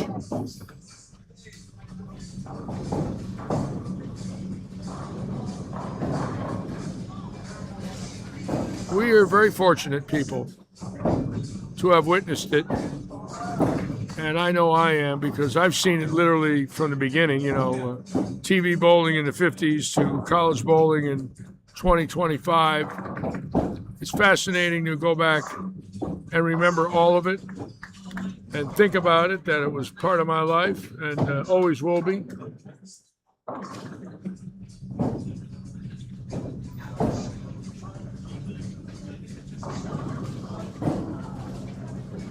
They're on Bowl TV right now, bowling for the national championship. Are you serious, Tom? Oh my God, I did not know that. That's crazy. I had no idea. Oh my God, you're going to be on the edge of your seat. Well, best of luck. I can't watch it, but I hope I get the comment that they won. You wouldn't dare do that to me, would you? Boy, would I love to hear that. You know, Evans' team did it here. You know, out of Weber. Baranecki winning a college championship. We would love for the Hagglers to have that in their resume. Let's find out, huh?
All right, let's check the scores. I think they're in. Now we're going to really take a good look here. I hope they're in. Let's see. There it is. Now, McDonald and Cal leading by 16 over Bullock, Singletary, Esposito, and Whirl. 3 teams over 1,700. Now, if you look from 1766 to like 1650, 1650, 1650, 1630, 1620. This is very close. So now I'm going to tell you the teams I think that can make a move. I think Kastner and Kramer could make a move and possibly win at 130 out. I think Lewandowski and Kozar have a shot at 130 out. Definitely Hilton and Eddie at 100 out. Now, Mary McDonald and Nick could hold the lead and win. I would say that. After that, I don't know. But Stuyvesant and Fuste, obviously, a chance to win. This is going to be very close right now.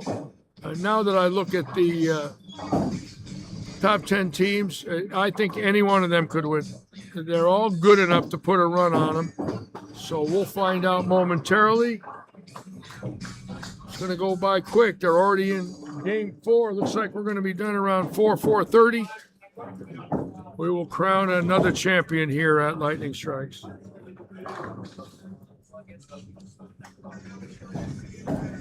My friend Jim Fayanza just put a post out of my picture from 55 years ago. Thank you, Hoss. Yes, I once looked like that.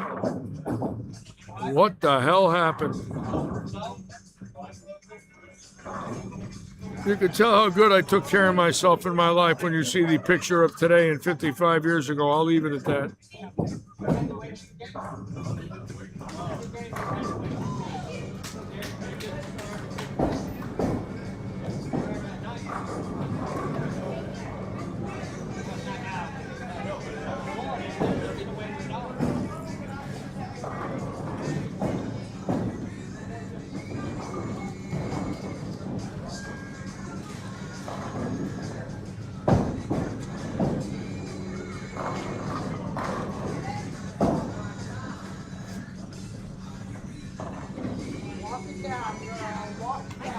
Again,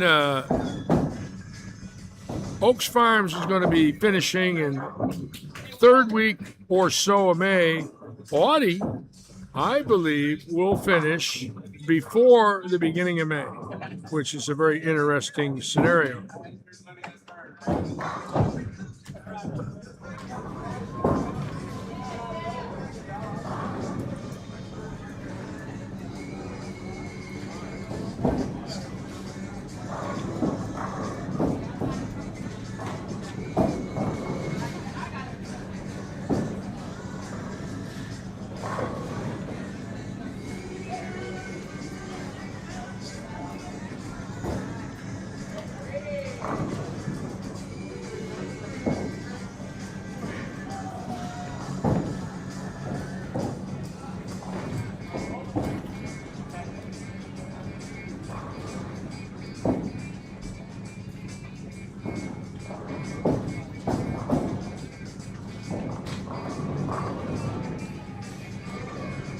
Eddie and Hilton now with a good chance to put a move on them. Hilton can go out for 46, Eddie 57.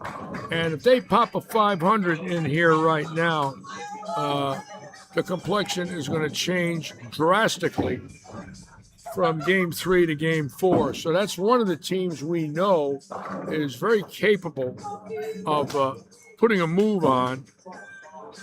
Obviously, Robert Hilton, a Hall of Famer. Robert Eddy, if he gets locked in, Robert Eddy's deadly.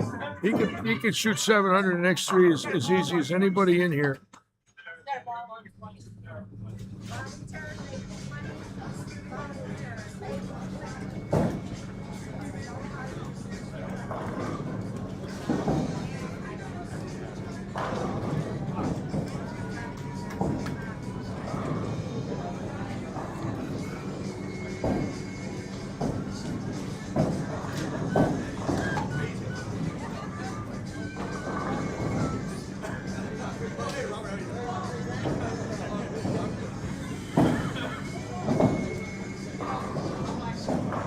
I take that back. The Eddie team with Hilton has 226, 258 in the wood.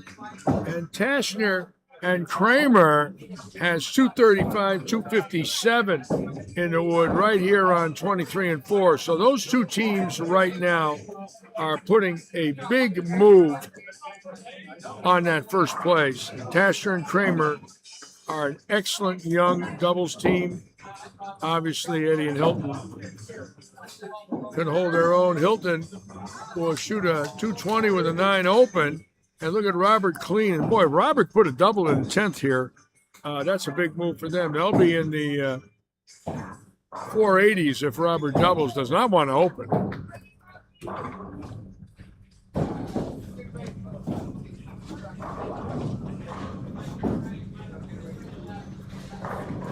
Oh, my God. How about that ball for Hilton? That thing hit like it weighed 22 pounds. He's unbelievable. What a rev rate. All right, so now Cal Cignano, I want to just check the scores down here. And Mary Mack, let me see what those people are doing. Mary Mack, Cal Cignano, he went 234. She's shooting 187, so they're still in very good shape. If she makes this with a 421 plus handicap, now we're going to go right here and watch Eddie. This is a big shot for him right here. He's got a pure, oops, what did he do there? Oh my God, he almost got it back. Boy, he missed right. At least 3 boards, and it hooked back. He's probably saying thank you. And terrible right there for Tashner with a 5 out in the 10th. 5 and 3, could have went out for 257. Ended up with 218, a 39-pin miss for Tashner in the 10th. And that might be enough to stop him. 1 ball, 39 pins.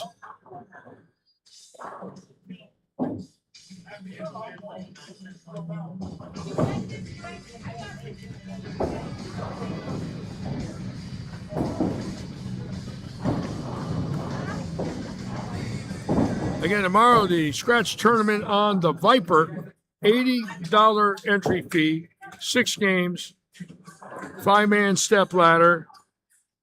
Very curious about the Viper, and I'm very curious about our entries.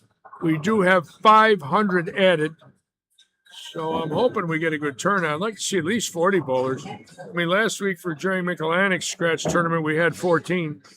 If that happens again, I got to be honest with you. I don't know why we would keep running them. We can't afford to tie up the staff in the live stream for 14 bowlers. We got to run something else. So hopefully they'll show up, especially with 500 added.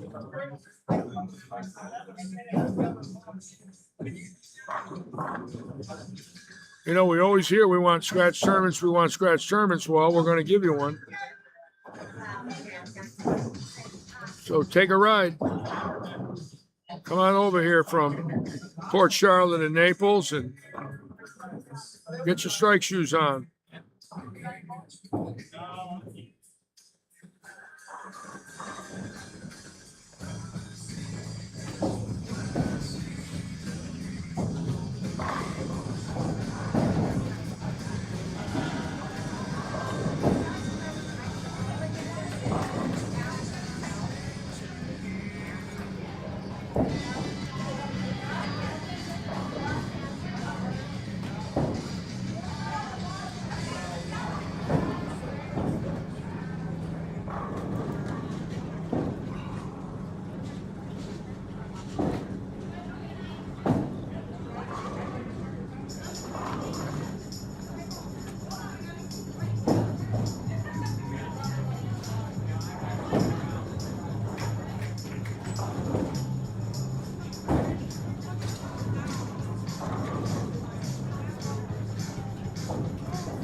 Hi, Mayor.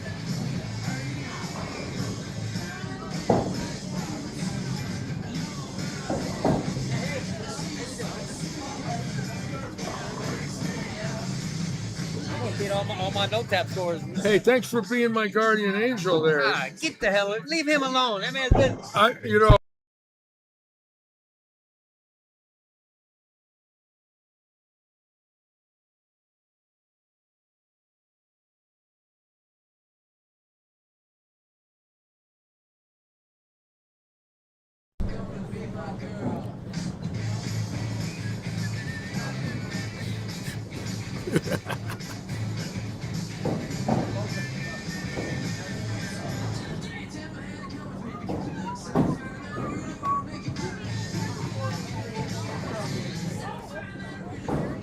All right, so Eddie and Hilton with a decent game now. They went 26-37 for 463.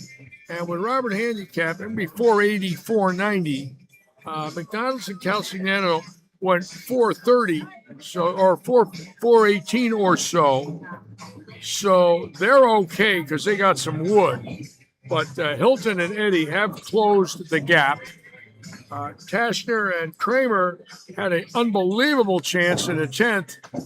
Tashner went 5-3, which just destroyed that 2-game total. One bad shot's all it takes. So we're going to look at the scores momentarily. I know it's going to tighten up.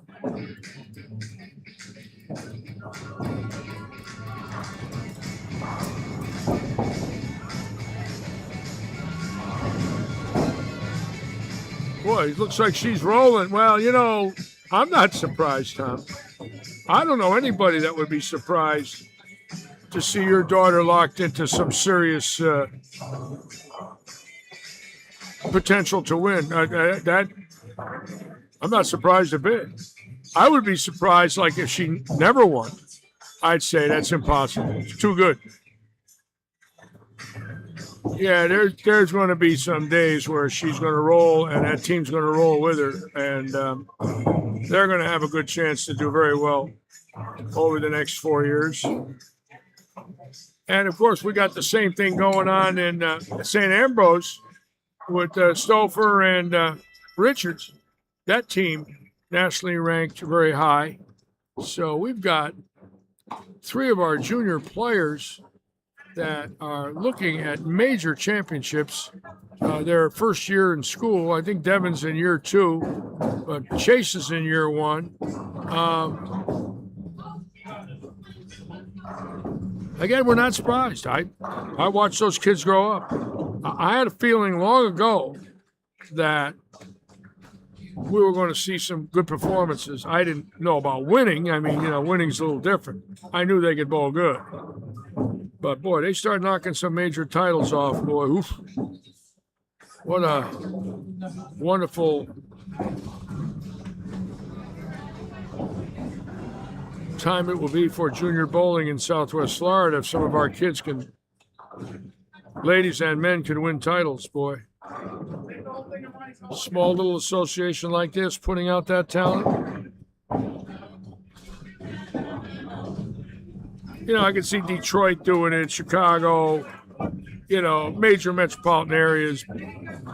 But when you're in an area like where we come from, the odds are very low that three kids can come out and win national titles in 1 year, all from different colleges too.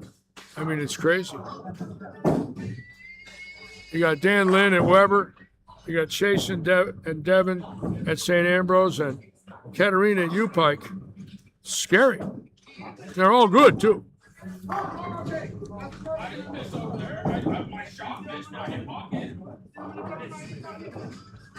Oh, Cat and Chase are year 2. Oh, okay. Devin's in year 3 already. Oh my God. Where did time go? I did not realize that. They're in year 2 already. Well, my memory is not what it used to be, Tom. I'm sorry. But old age is creeping up.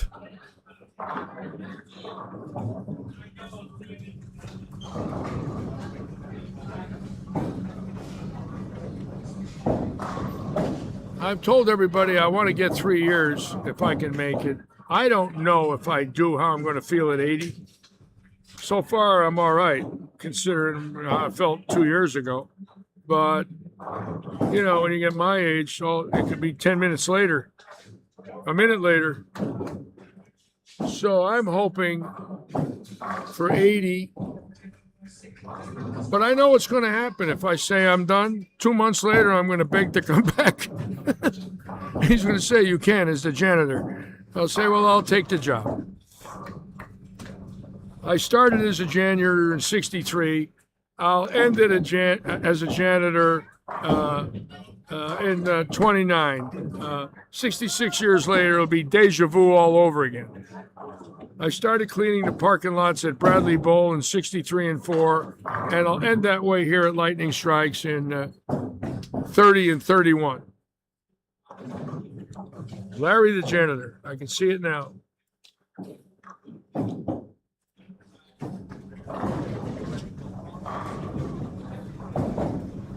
And Brooke Pabst is where? At Maryville. I like Brooke and her dad. Good for them. I forgot about Brooke. Thank you. I forgot about Brooke. I like Brooke. Brooke's great. Great personality on Brooke. All the kids. They're all going to do very well in their lives, those kids. They're all going to have great careers, whether it's bowling or whatever they choose. They're all brought up right.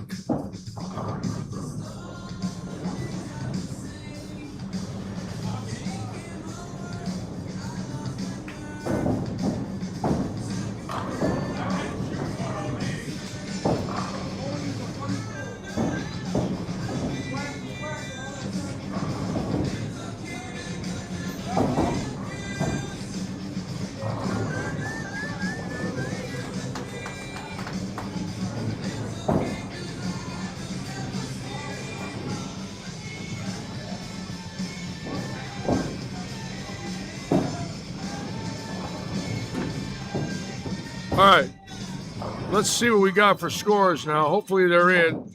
I'm real curious to see if the gap closed here. Let's find out. And McDonald and Couch still in the lead. Bullock and Singletary, White and Johnson making a little move, but nothing crazy. Esposito and Worrell, Faustin. Eddie and Hilton, it did close the gap somewhat with that 460. Now, if you'll notice, Kramer and Tassner 450, Lewandowski, Kozar 440. Right now, if a team not leading, like the Bullock, White, Espo, Sel, any of those teams there in that top 7 or 8, pop a 480, and the team leading goes 380. All of a sudden, there it is. So we're going to keep our eyes on that. It's one game. Anything can happen. But we obviously right now, McDonald and Calcigano are very good bowlers. Look what they went, 5-5-5 and then a 4. They dropped 150 pins in one game. Look at Bullock, 5-4-5 and dropped 120 in one game. So, going to be very interesting. Major drop on those leading teams.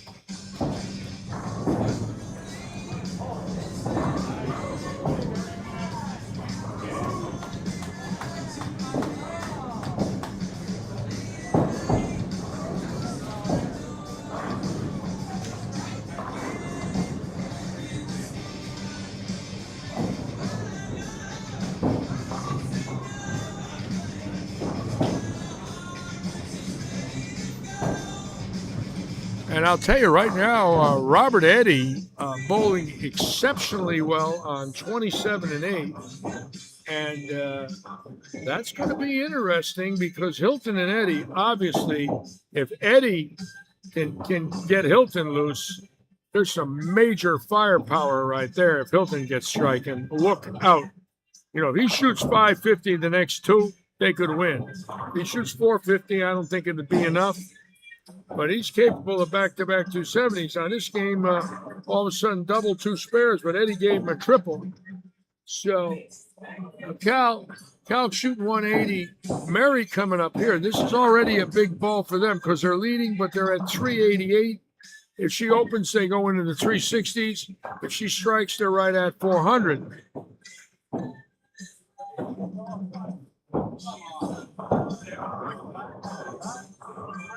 Look at that. That's a terrible break. 4-5 off the corner. Oh, God.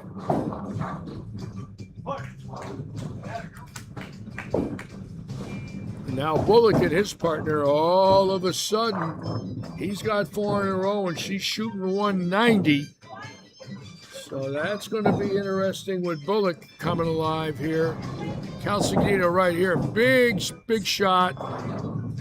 And right now he's still in 180. She's 190. So they're at, let's see, 16. They're at low 380s. That's if she misses. Wow, is she good. Look at that shot. Boy, did she need that. Boy, was that big. So she stays at 200. He makes this, they're at 388. They're okay if they end that way. Yeah, it's going to go down to the wire here. There's no gimmies right here.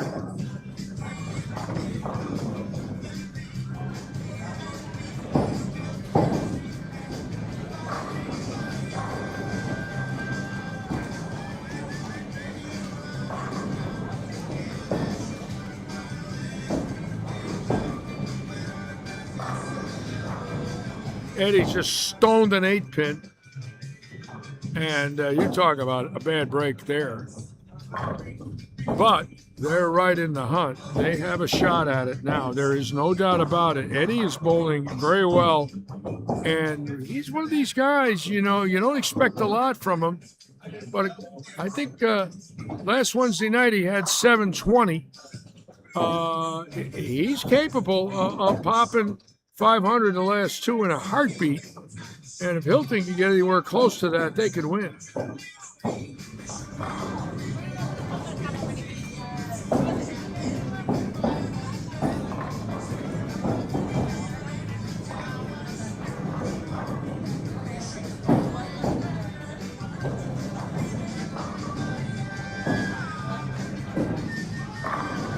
And Hilton with a 9, so all of a sudden, Hilton with 3 spares in a row after he started with double. Look at Mary missing the 2-4-5, but she makes the 4-5, and again, she can't do that. She's too good. She cannot flag makeables. I tell it every week. A makeable is a 2-4-5.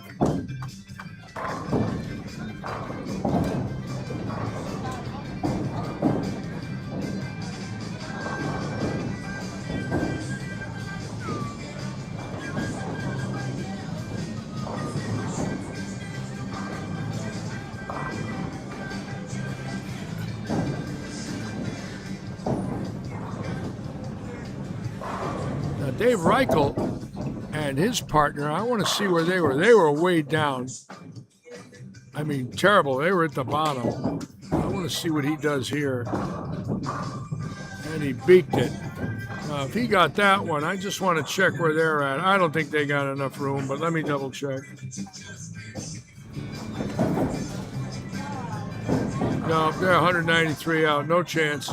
I would say right now, I'd go down as far as Lewandowski and Kozar. After that, I don't think anybody could put that kind of move on him. I mean, they're going to need a 500, a big 500, and it's just not there today. Highest scratch today right now is 463, so 500s are going to be pretty rare in this field. Of course, that's 2-game scratch.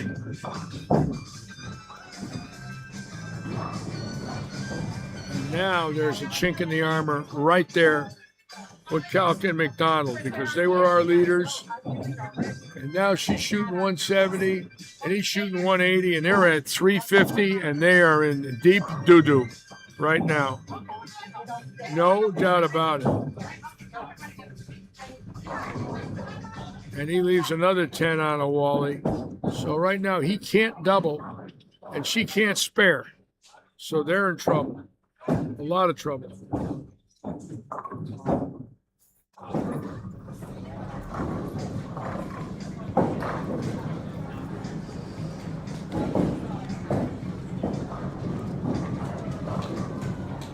This is game 5 of 6. No step ladder. That's it.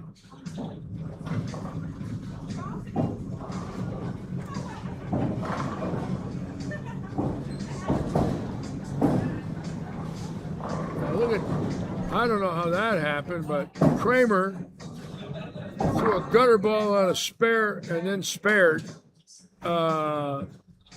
I don't know, must have hit his ankle or something. So they're not that sharp today. Hilton now catching a strike. It looks like Eddie and Hilton are going to challenge McDonald and Calc. No doubt about it.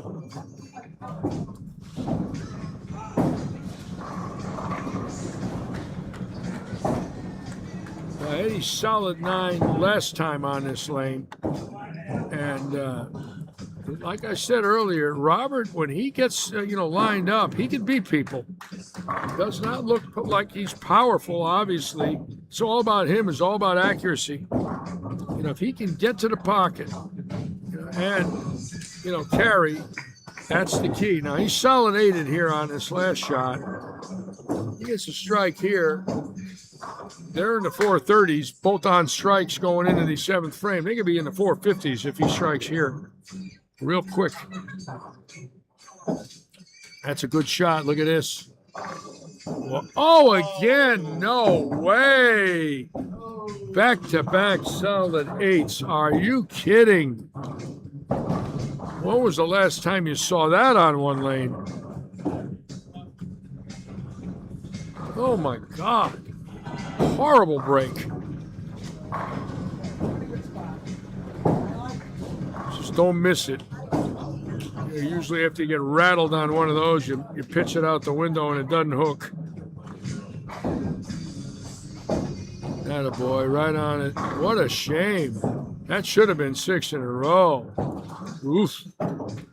Terrible.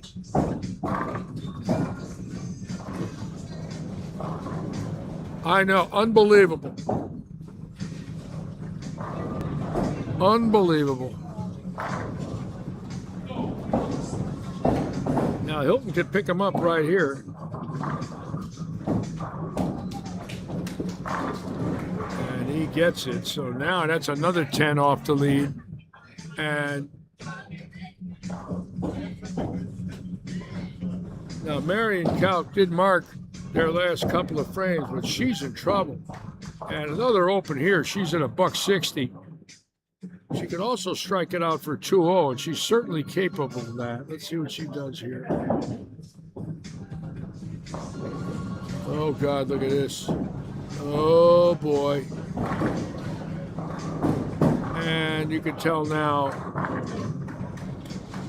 that she's got to do something different. She either needs a ball change or she's got to do something different. But she's lost. He can't double. And now he leaves an 8. So he's going to be in the 180s if he's lucky. She's in the 160s unless she makes this. So that's 340. Hilton and Eddie are 440. Look at his shot. Wow, and she went around it. Unbelievable. Terrible, terrible break. So now they lost 100 to Hilton and Eddie. Boy, how short a time it takes. Look at that. What a shame. You know, none of us want to see that. You know, we want to see them get beat. We don't want to see them beat themselves. You know, that's not what we like. I'd like to see them shoot 420 and have somebody beat them with 520. But when you shoot a 340, you can expect everybody to go around you. And anybody close could be going around them right now.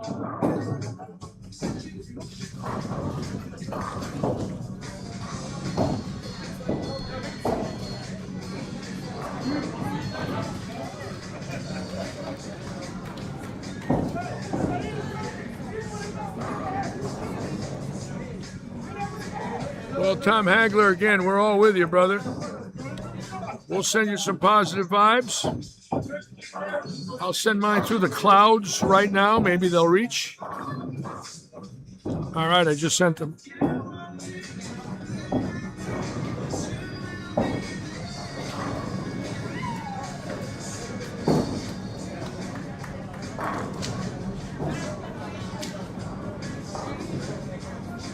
Bullock shooting 213. His partner could give him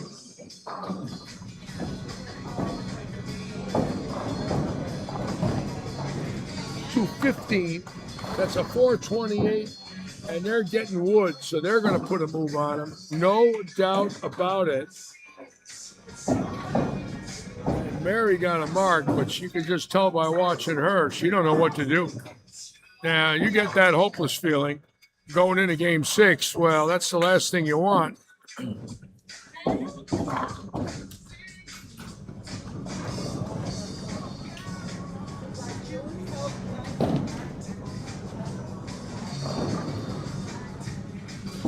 Julio and Stuyvesant have a chance for 500. Yeah, I got to take a look at this. Julio and Sty, where are they at? Let's take a look at this.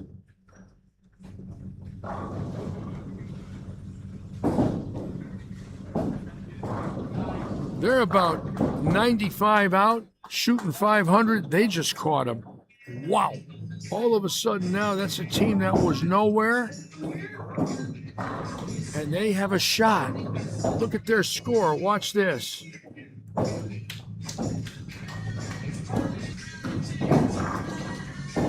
And he got it.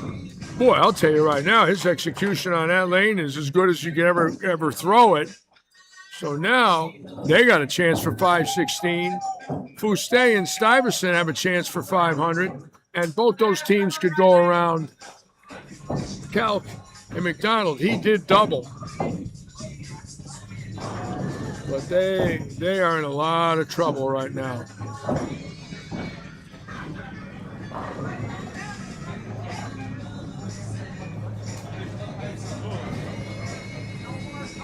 Yep, there's all of a sudden 5 teams going into this last game that could win it.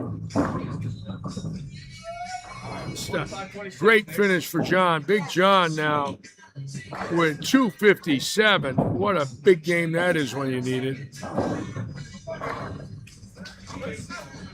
Hilton's coming up here with a chance for 250, and so is Eddie.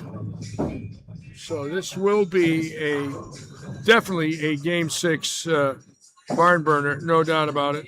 No doubt about it.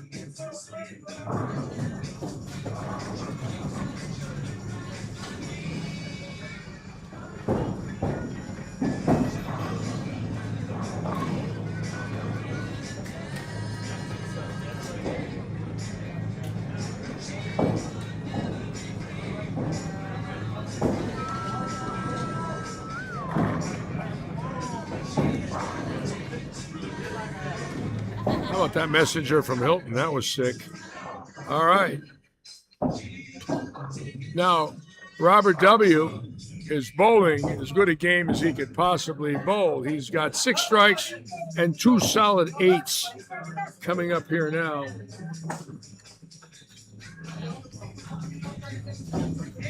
Again, 40 bowlers today here at the living room. We will be on tomorrow. Scratch, $80 entry fee. We're hoping for at least 40.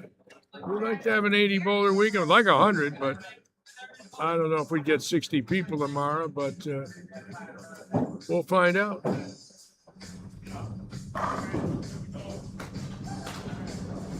And Hooley striking out with Stive to go 490.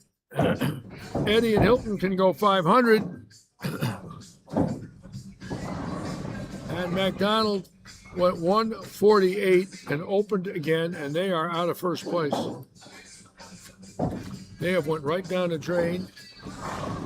And Eddie struck again, and I'll tell you something. I never like to see that, but they just shot 344, and they will be out of first place. And if not out, they won't have an insurmountable lead, that I could tell you.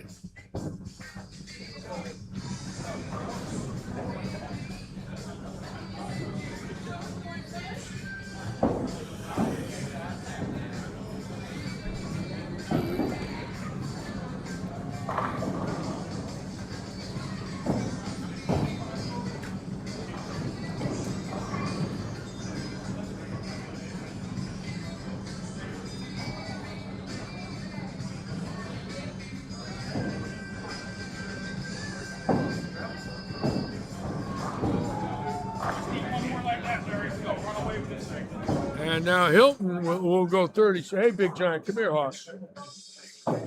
Just 28 in a second. Yeah, Hoss. Not looking too good after 2, looking great after 10.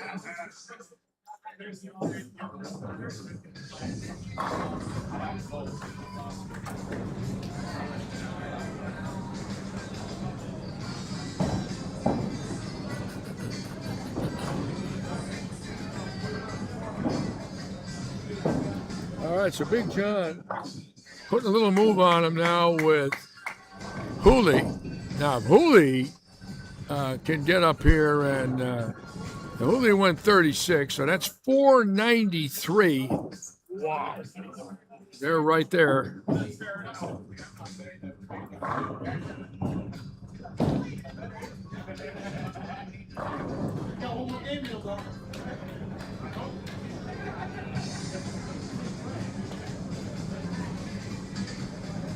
Now Hilton will shoot 246. 236, excuse me. Let's see. 235. Eddie's got 59. That's a 494. Oh boy, this is going to be a dogfight. They just went 494 to 344. They picked up 160 pins on the leaders in one game, or 150 on the leaders in one game. Not counting handicap, which they got to give a little back, but scratch, they picked up 150. So this will be exciting.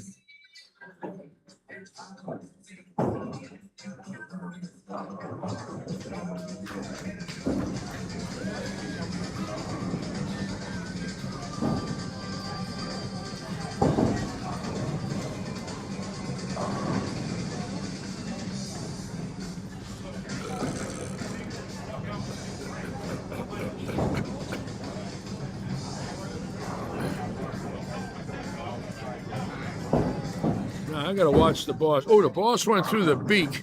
Now again, see that's the lane that he left 2 solid 8s on. He did strike in the second, and he did strike in the 8th. So now he went through the nose. Obviously, he pulled it, and this is key because what could have been 259 could go 225 if he misses this, and he did make it. And he better be thankful for that. Does not want to make any mistakes now. So they got a little 470 to come on them.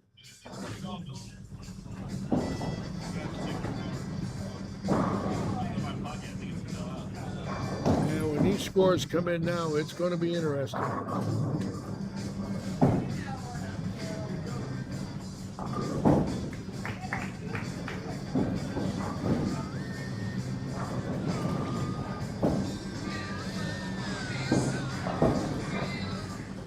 Eddie 34, Hilton 35, 469.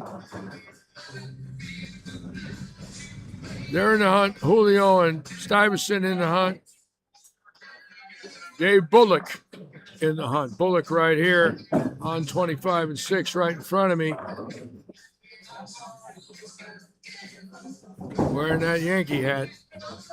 I wonder if he ever takes that Yankee hat off. I think he had it sewed on.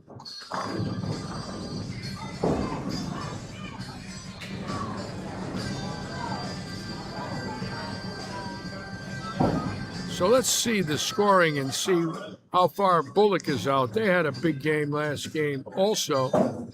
And for some reason, I lost the...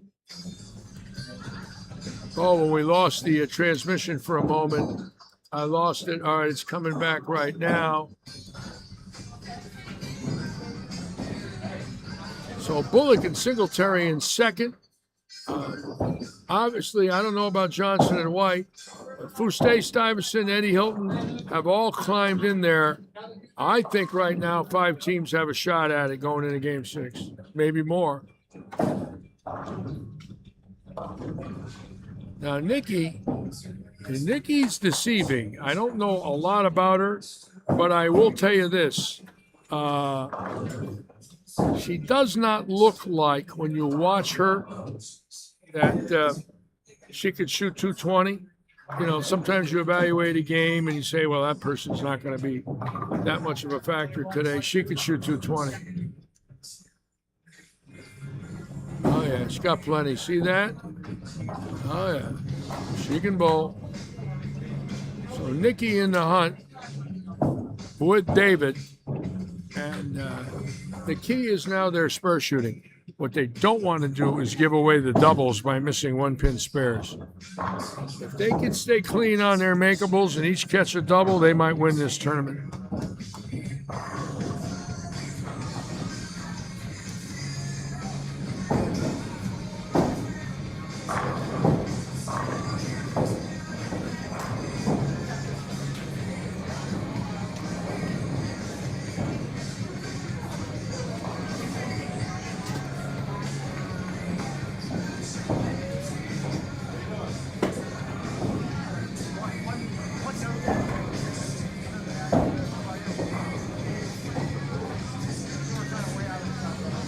Bullock struck. This is big right here for Nikki. And she struck, and I would watch out for her. You know, she gives him 230. They could win this tournament. No doubt about it. You know, if he can pop 220, 230, and she gets it, they could win. So we're going to go right down now to the obvious, could be a 10th frame game.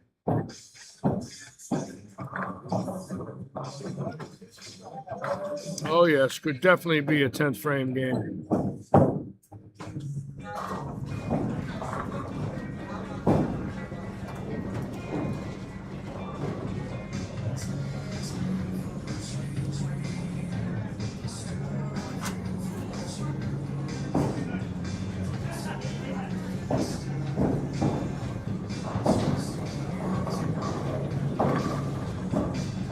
See, she just switched balls after that last game, and I don't blame her.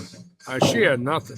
She got 148, and usually that lady can bowl. When she has a game like that, that's a ball reaction. You know, she just never had a chance. Plus, she picked up a 4-5 split in that game and shot 148.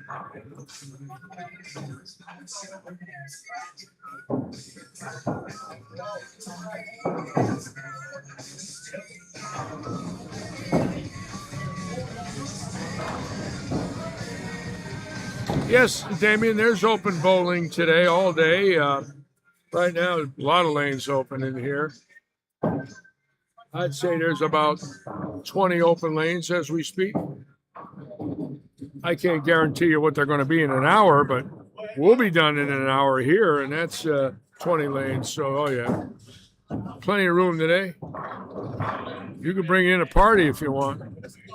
In fact, I'll let you sell tickets out front. You can stand in front of the bowl. You can offer a free game to everybody that comes in, and maybe we'll fill the house.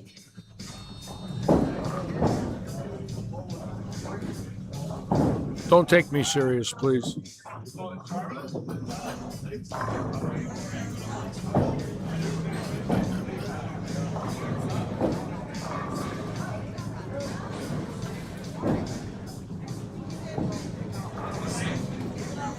All right, so Luke's getting all the scores right now.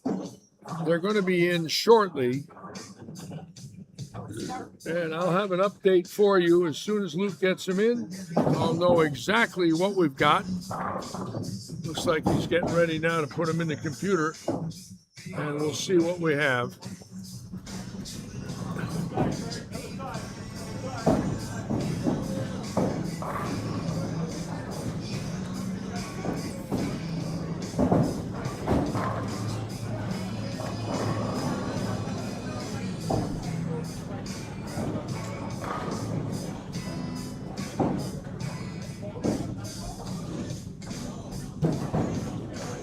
Looks like we're going to have an early getaway today. Probably 4:15 or so.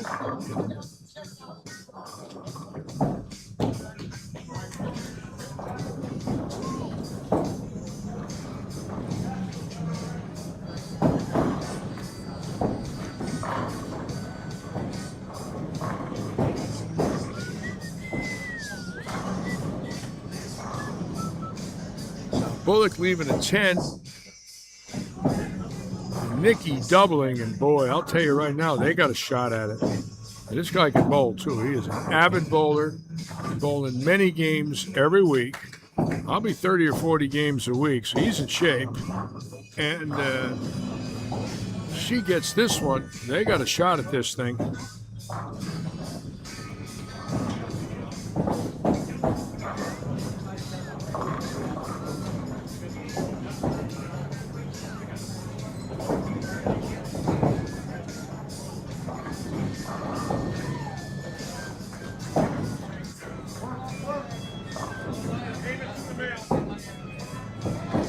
Went through the beak on that one.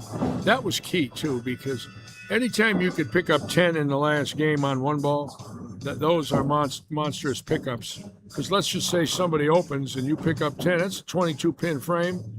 Enormous amount of possibilities there. Plus you're still on a strike to pick up 10 more.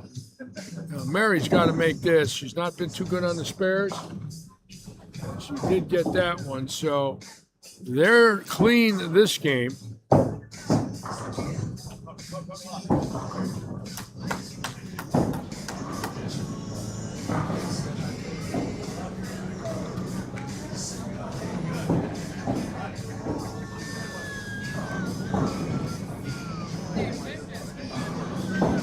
Oh, we lost 35-38. That usually happens too, so we just lost it in this last game, so sorry about that. Let me get back to my normal transmission here. We'll fix that in the morning.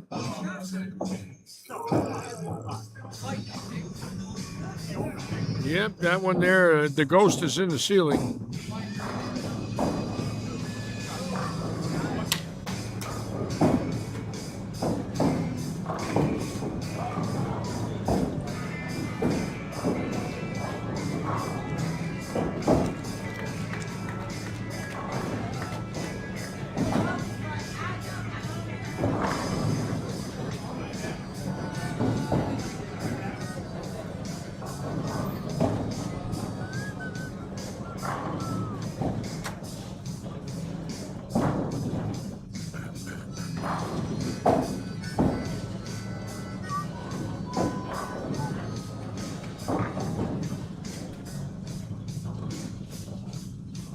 So Julio and Stuyvesant starting off with a 388 pace. Eddie and Hilton starting off at a 400 pace. And Bullock and Nikki right here at a 426 pace. Let's see what she does here. Whoops, that hung on the hand. Oh boy, don't want to throw it like that. So, right, actually, that is not an easy spare now. She's got to throw a pocket hit. She goes high, she'll leave the 8 pin or the 9 pin. So she needs to really get it off her hand here and not pull it.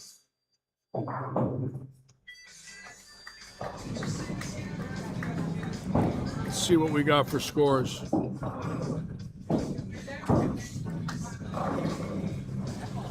And there it is, Bullock and Singletary taking the lead, and they've got a good one. They've got 44 pins over Sty. Esposito and Whirl now in. McDonald and Calc fell down in that one bad game of 344. They're now 70. They're 70 pins out of first. That one bad game killed them. And look what the teams bowled against them. 490, 420, 469, 450. So right now, obviously, Singletary and Bullock in the hunt, and she did miss the spare. So she just gave back 10. Julio and Stuyvesant, they are at a 400 pace. Bullock and Nikki at a 400 pace, and with 5 frames to go, they are in good position. If they can mark out their frames, in other words, no opens, just get spares, they have a chance to win. Just don't give away spares, and you got a chance. Eddie catching a double with Hilton. They are not out of it. And this is a big shot here for Bullock. Wants to have something to work on in the 7th if he can strike here. Oh, he got a break, breaking down to the 245, and he says, "Thank you, I'll take it." Little smile and says, "Yes, I know I stole it, but I don't care. I'll steal it again if you let me." And Hilton with a weak 10, and that's a bonus for the field. Because when he does a strike, it's a bonus. Believe me.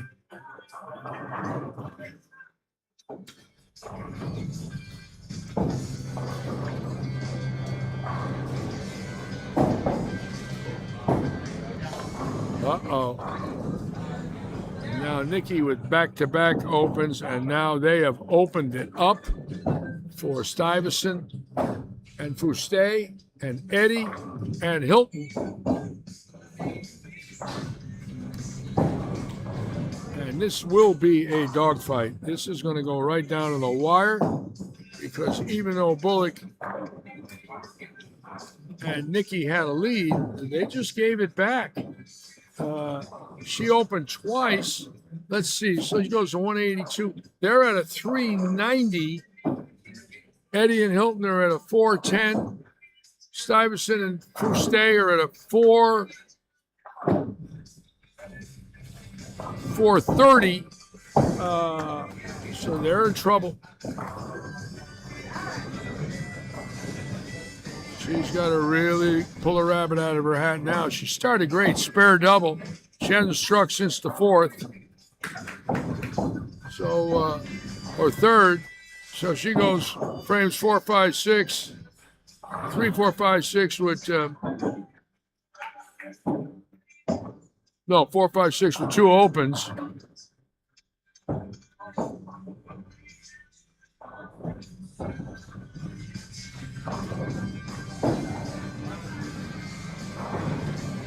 This is big for Bullock. He can pick up 10 right here.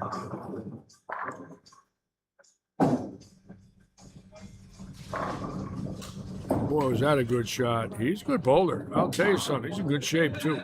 Strong guy. Big guy, too. 6'4". Got good legs on him. I mean, he can get his feet going.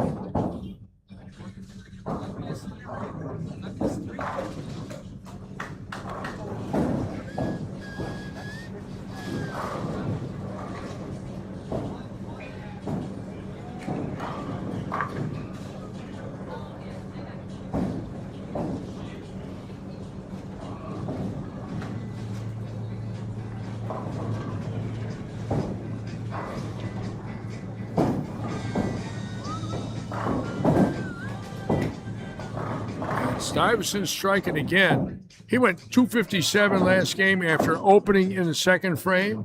He's doing the same thing here. He opened the second frame last game. He opened the second frame and threw 7 in a row.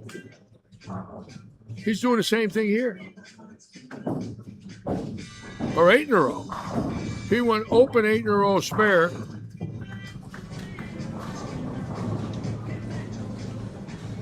It's deja vu all over again. And all of a sudden, Nikki doing something I did not think she would do, and she's got to be upset. She did not want to do that. With Bullock doubling, if she spares, you know, they got a positive frame. She missed a 10. So I don't think they have a chance now. They're way too far down. So right now it's between Eddie, Hilton, Stuyvesant, and Fuste.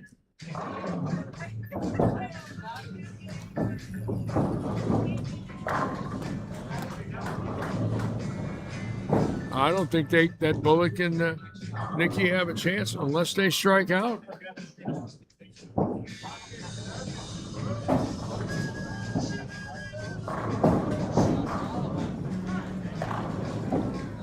Now Calcigano goes, he's at a 218, and Mary, as good as she is after that horrible 148, she switches balls, goes double spare 4-bagger. Now they're back. They had no chance unless they could do something like this. Now they just did it. So look at that little comeback after a 344 where they looked like it was over. All of a sudden, he's a 218, and she's got a possible 278 after a 144 game or 148 game. I want to bring the camera right up on her. That's impressive.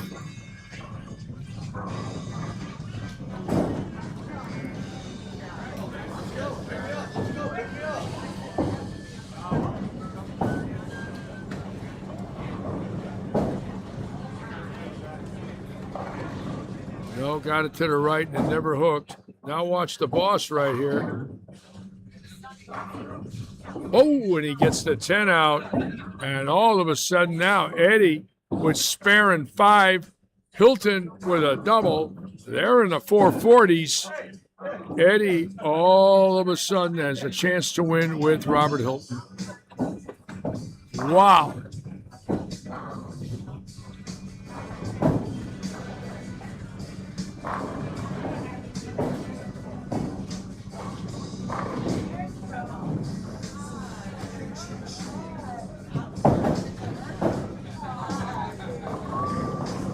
Poor Nikki did not move her feet. I mean, 25 and 6 hooks. No one told her. She's got to move in a little bit, catch the oil a little sooner.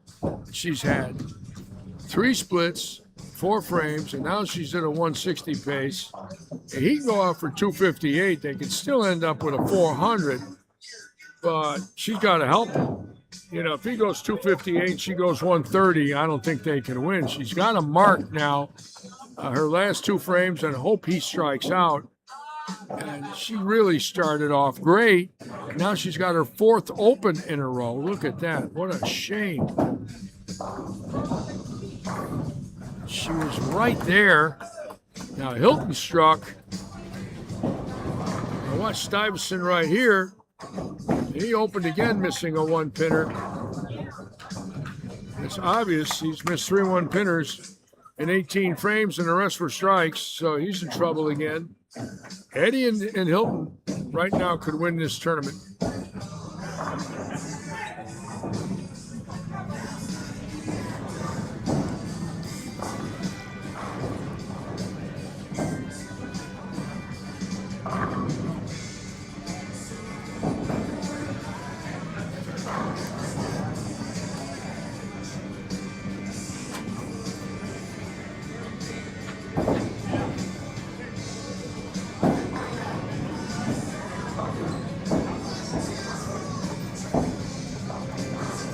Boy, does that ball react for him.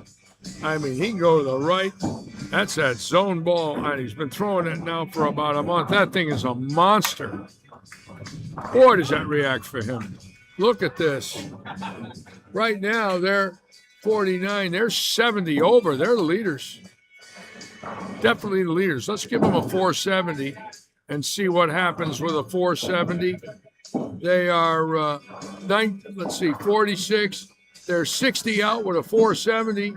Bullock and Singletary cannot win this tournament. I don't think they got enough room. Stuyvesant and Fuste, Esposito and Whirl. That's an interesting one there. Let's check them out on 19 and 20. See where they ended up.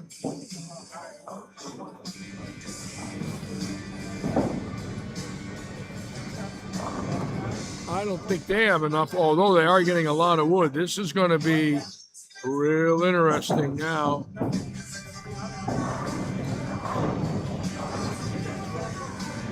And Hilton got another one. And I got to be honest with you, that's impressive. I don't care, what the lanes are like. When you're about 60, 70 out and you put a 520 on them, yeah, don't get any better than that. And right now, they're looking at 30 and 60. They're looking at 90 over in the 8th frame, not counting handicap.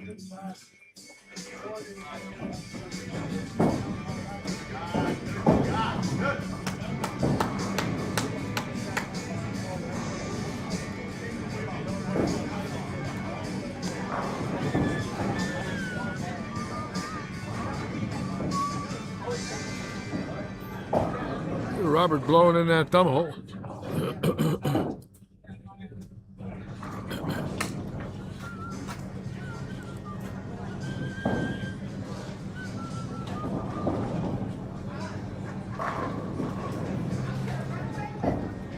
Boy, that's got to hold it.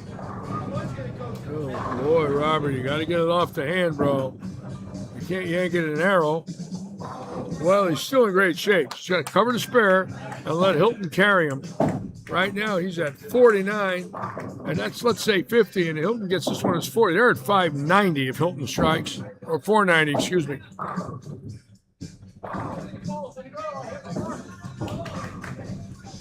Calcignano open for 194, and Mary, unbelievable. She switches to that ball a game earlier. They might have won this tournament. She's going to shoot 240 after a 140. Unbelievable. Just waited one frame too late and one game too late, and that's all there was. Had no look.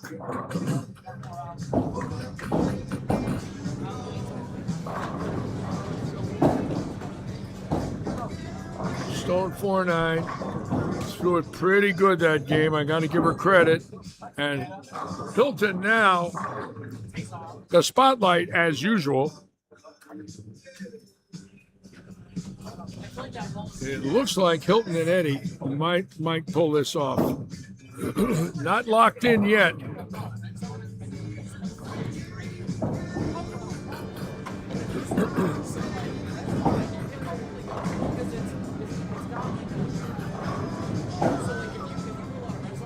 Kramer and Tashner with a big last game. Look at those 4 bowlers. One open frame. They're bowling great. This is big for the legend from Jamaica.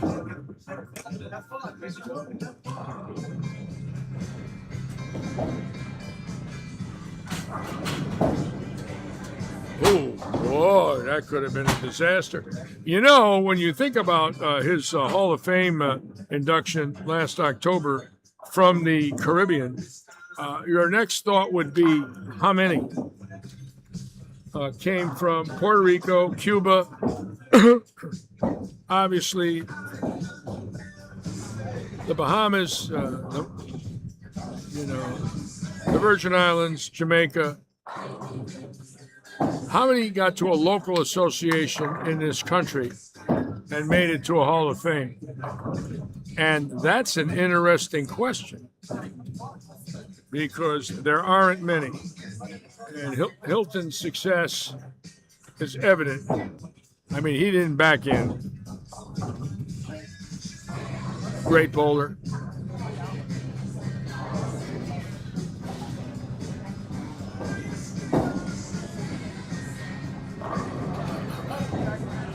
Stuyvesant shooting 190. I don't think he's got enough. Julio, I don't think they got enough. They had a shot, but I do think Hilton and Eddie definitely have a chance to win this tournament.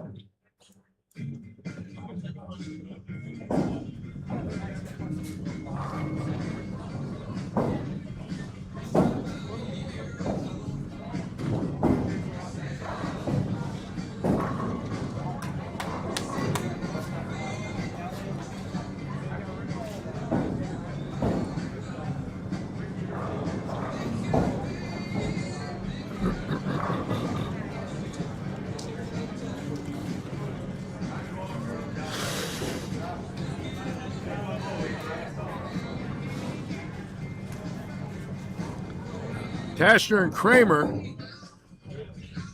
with a chance for 500 this last game. Oh my God. That's crazy. Look at this. Wow. All right, scores are going to be coming in. Lewandowski and Kozar have a chance for 500.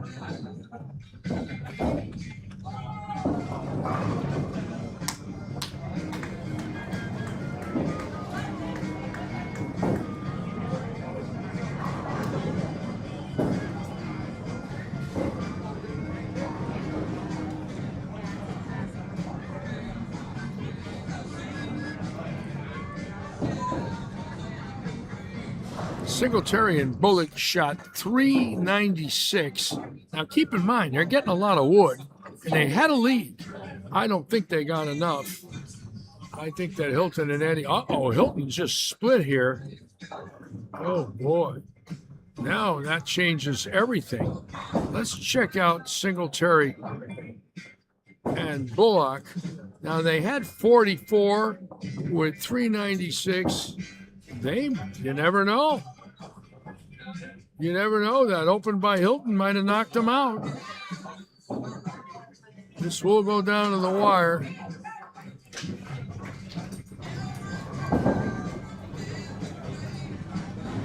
We'll wait for the scores to come in and crown another champion here at Eddie's living room.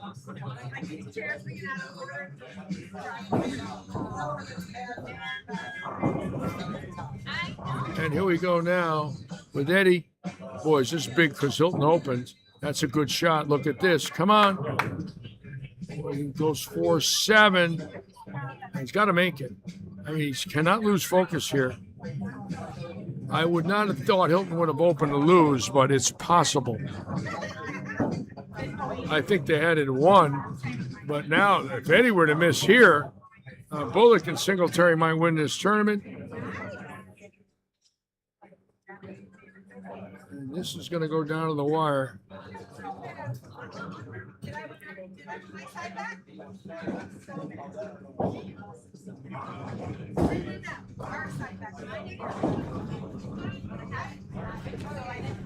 So here we go now. Scores will come in, and we'll see what we got.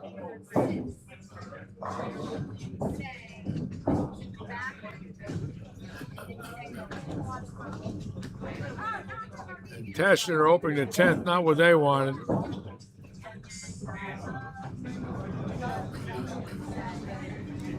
Pretty exciting. I have no idea who's going to win, but it's exciting because it's going to be extremely close. So we'll wait for Luke to get the scores in, and we'll see where we are here at 4:02 on a Saturday here in Fort Myers. Again, I want to put this camera on that JoePo logo. There it is, baby. Live and in color. The real deal. And the Litch wearing a JoePo ensemble today. There it is there, right? JoePo and JoePo. Story of my life. Wanted to be a Jopo baby today. And we're going to look at the scoring now and see what's happening here.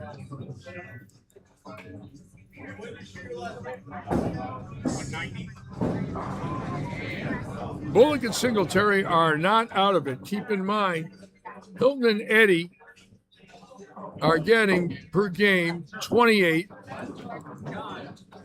Bullock and Singletary are getting 88. They're winning.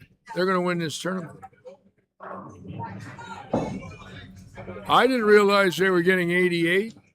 By Bullock striking out and her marking, they're going to win the tournament.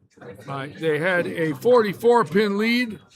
Eddie and Hilton, I don't believe, got enough. They spotted them 60 and handicap. Oh, no, they do not have enough. I think Bullock and Singletary did win it. I think you got enough.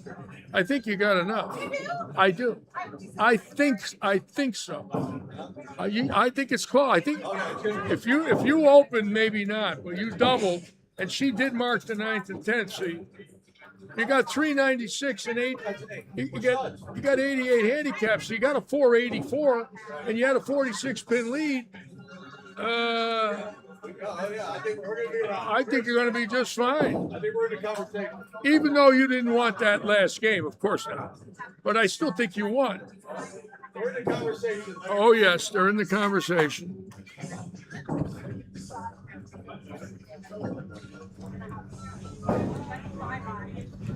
I think Bullock and Singletary have a shot. We're waiting for two pairs to finish.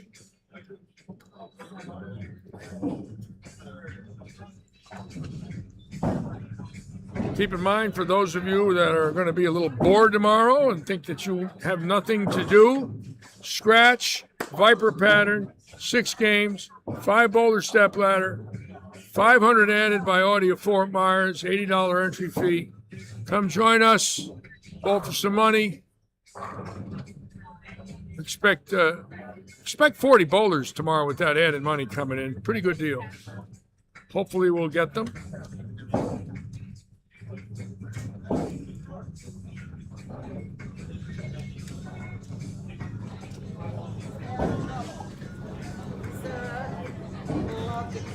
We're waiting.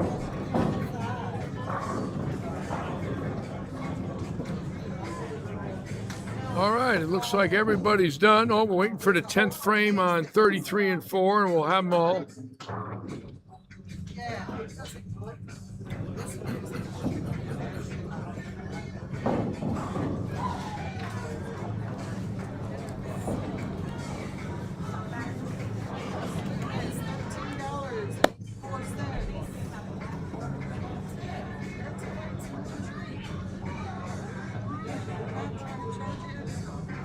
And Luke is down there getting our scoring on the high side.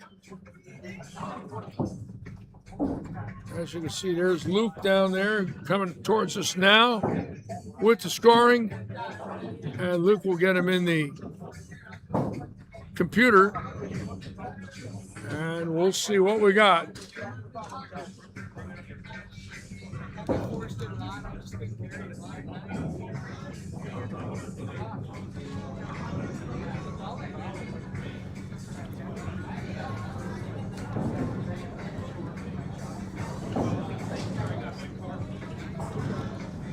And I want to put a shout out to Chucky and Ricky and Mark and RPM. What a job they're doing. You'll notice they've been open all day today, putting in a hard 50 every week. I'll tell you what, those guys are busy. The customer service is phenomenal. The craftsmanship is 100%. Great pricing, great service. A lot of knowledge in that store. For any of you having a hard time getting a ball drilled on the weekends, we are open Saturday and Sunday. We are available here at Lightning Strike. Sometimes a lot of the other stores close. There's not a lot of action. It's certainly understandable. We are open 50 hours a week in that pro shop. So for all of you and your pro shop needs, stop in and see RPM.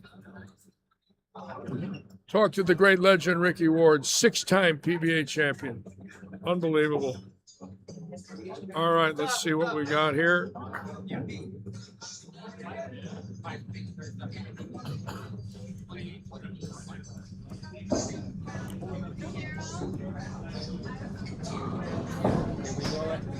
I killed it. I bought one. You bowled. I don't The think you. last three I bought well, but I don't think we made it. I don't think you got enough. Yeah. Yep. We're gonna end up being fourth or fifth again. Yeah, I think you had a good shot at it.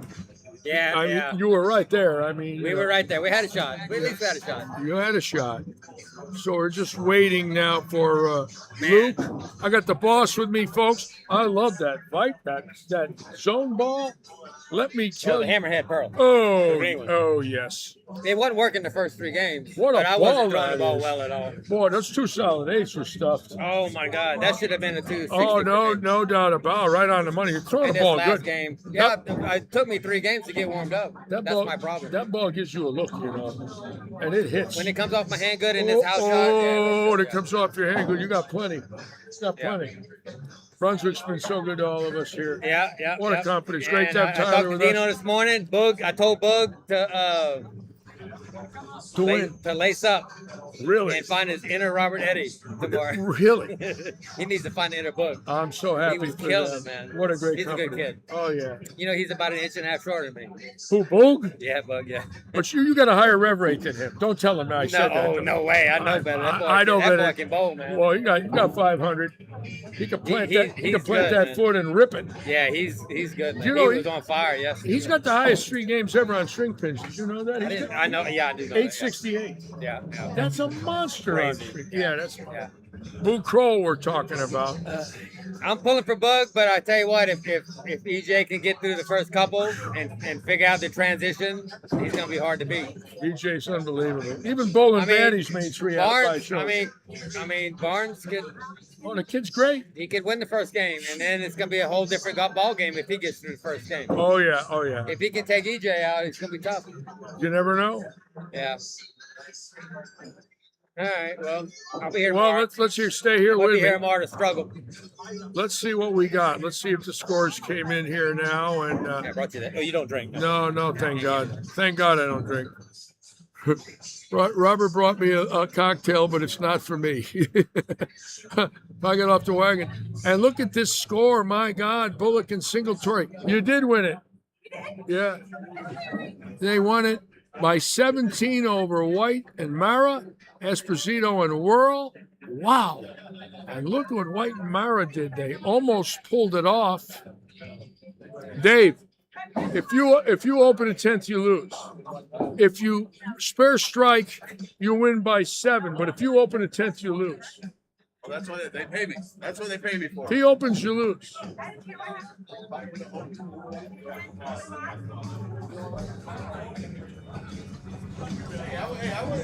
I wasn't bowling after she was. Nikki, you brought in a sandbag.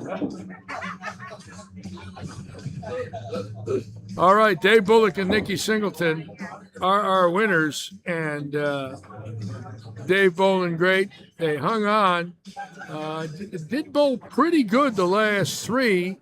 They were just 4 pins under a 1200 scratch, so they bowled very good. But look at Stuyvesant and Fuste at 29.42 and Eddie and Hilton at 29.70. Those are monsters. Kramer and Tashner had a bad 10th frame, but they didn't have a chance at it. Hilton and Eddie, no, in the long run, if you look at their scores, they were out of it going into the 10th. White did have a chance.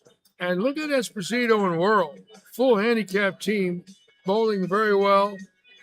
Stuyvesant and Fuste falling out of the cash by 29. Marion and Nick, that 5th game there killed them. If that game is 464, therefore, if that game is 406, they win the tournament. So that 5th game for them was the backbreaker, the absolute backbreaker. There it is. We'll have our presentations and our champions interview. Dave and Nikki, come in here with me. I'm going to talk to them now. Very nice. Congratulations. Thank you. And, you know, Dave, I'm not allowed to root for anybody because I could get in trouble, but being that you're wearing a Yankee hat. Uh-huh. Well, you know the Yanks Well, every time, Larry. Well, Yeah, I've been a it's Yanks Yankee. every time. I've been a Yankee fan since Mickey Mantle was a star and I had hair. That's it. All right. 70 years I've been a Yankee. Started rooting for them in '56. Wow. Yeah, long time. Now, are you a little nervous in the 10th? What do you think? I was really nervous in the 10th. Nervous in the 10th? Have you won? Have you won with us before, Nick? No, and I have been waiting for my This is your first win. Come in a little closer. I have questions to ask you. All right. Now, how long have you been bowling? For a really long time. A long time. Yes. How many presidents? I'll use presidents. All right. Bush, Before that. Clinton. Before that. Whoa, Reagan. Maybe around there. We know you started bowling. Yeah. You started Me- bowling when Roosevelt Yeah, was me president. and George Washington used to go head to head. Yes. So you're a long time bowler. I'm a long time bowler. Are you from Naples? Is that where you live? All your life? Yes. I used to bowl at, I don't know if you know Naples, but Brookside Bowling Alley. Brookside? Do you remember Brookside? I remember Strike and Spare. It's around that time. Brookside. I didn't know there was another one down there. So, yeah, kind of the same time, maybe a little before. Brookside. Never heard of it till today. Yeah. That's So, crazy. used to bowl there and shoot Wow. pool and do Yeah. that. So, yeah. Yeah, you said you like the bowling alley all your life. I am. How about you? You like the bowling alley all your life? Huh? You like the bowling alley all your life? Which bowling alley? Any. Any. Yeah, any. Me yeah. too. I don't care. I'm Yeah, a bowling I don't alley care. rat. Yeah, as long as the ball's round, I'm good. Yeah. Now I'm going to give you a little chance. different. I'm going to give you a chance to answer a little question because I've counted. How many bowling centers you think I stepped in my life? Go ahead. Wow. I'll give you a hint. 80 in Connecticut alone, Oh, so I was going and to I say traveled. like 120. And I traveled for So I'm 30 way off. years. Oh, I'm way off. Are you asking me the question or her? Both. Okay, I'm going to go over and under, and I'm going to go over 800. You're close. 750. Wow. Nice, nice. Well, nice for you. If you take Illinois, Indiana, Michigan, Ohio, Hey, Luke's waiting to pay us. California, oh yeah, Connecticut, oh yeah, Massachusetts, Connecticut, Rhode Island. I once had a goal to be in every center in Connecticut. They had 104 when I set the goal. I got it like in '86. Winners for today. That's They hate awesome. that. Call your Yeah, number and yeah, come on down. So you've been We're gonna around a take while. couple quick pictures. Well, you're champions. Thank you Good so luck. much. Larry, thank you as always. Nice, Hey, nice to see hey, you. everybody on here, Larry, great job, and we appreciate you. Well, Every Well, we appreciate you. We like boulders. Thank you. All right, Thank you, Larry. go get some money. All right, Dave and Nikki, with a win, they're going to go down there now and get presented some money from Nick. In second Or Luke. place for a total of $300, we have Austin White and Mara Johnson. Austin and Mara bowling very well. Almost got a win here. And our first place winners today for $400 in the big check is Dave Bullock and Nikki Singletary.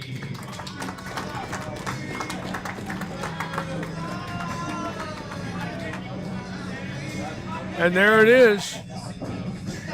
Another Saturday at Lightning Strikes with another successful event. Very nice people, all avid bowlers. They love it. They love competition. And you can see the sportsmanship down there and their friendship. And that's what it's all about. Look at that. Everybody's shaking their hands. Isn't that nice? Isn't that beautiful? That's the way it's supposed to be.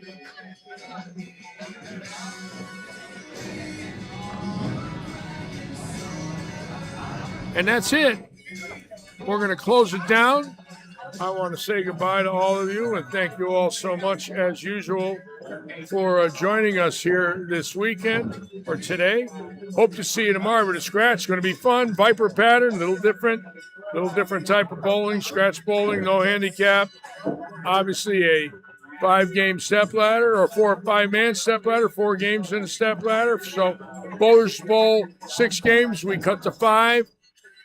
number 5 bowls 4, the winner bowls 3, the winner bowls 2, and the winner bowls.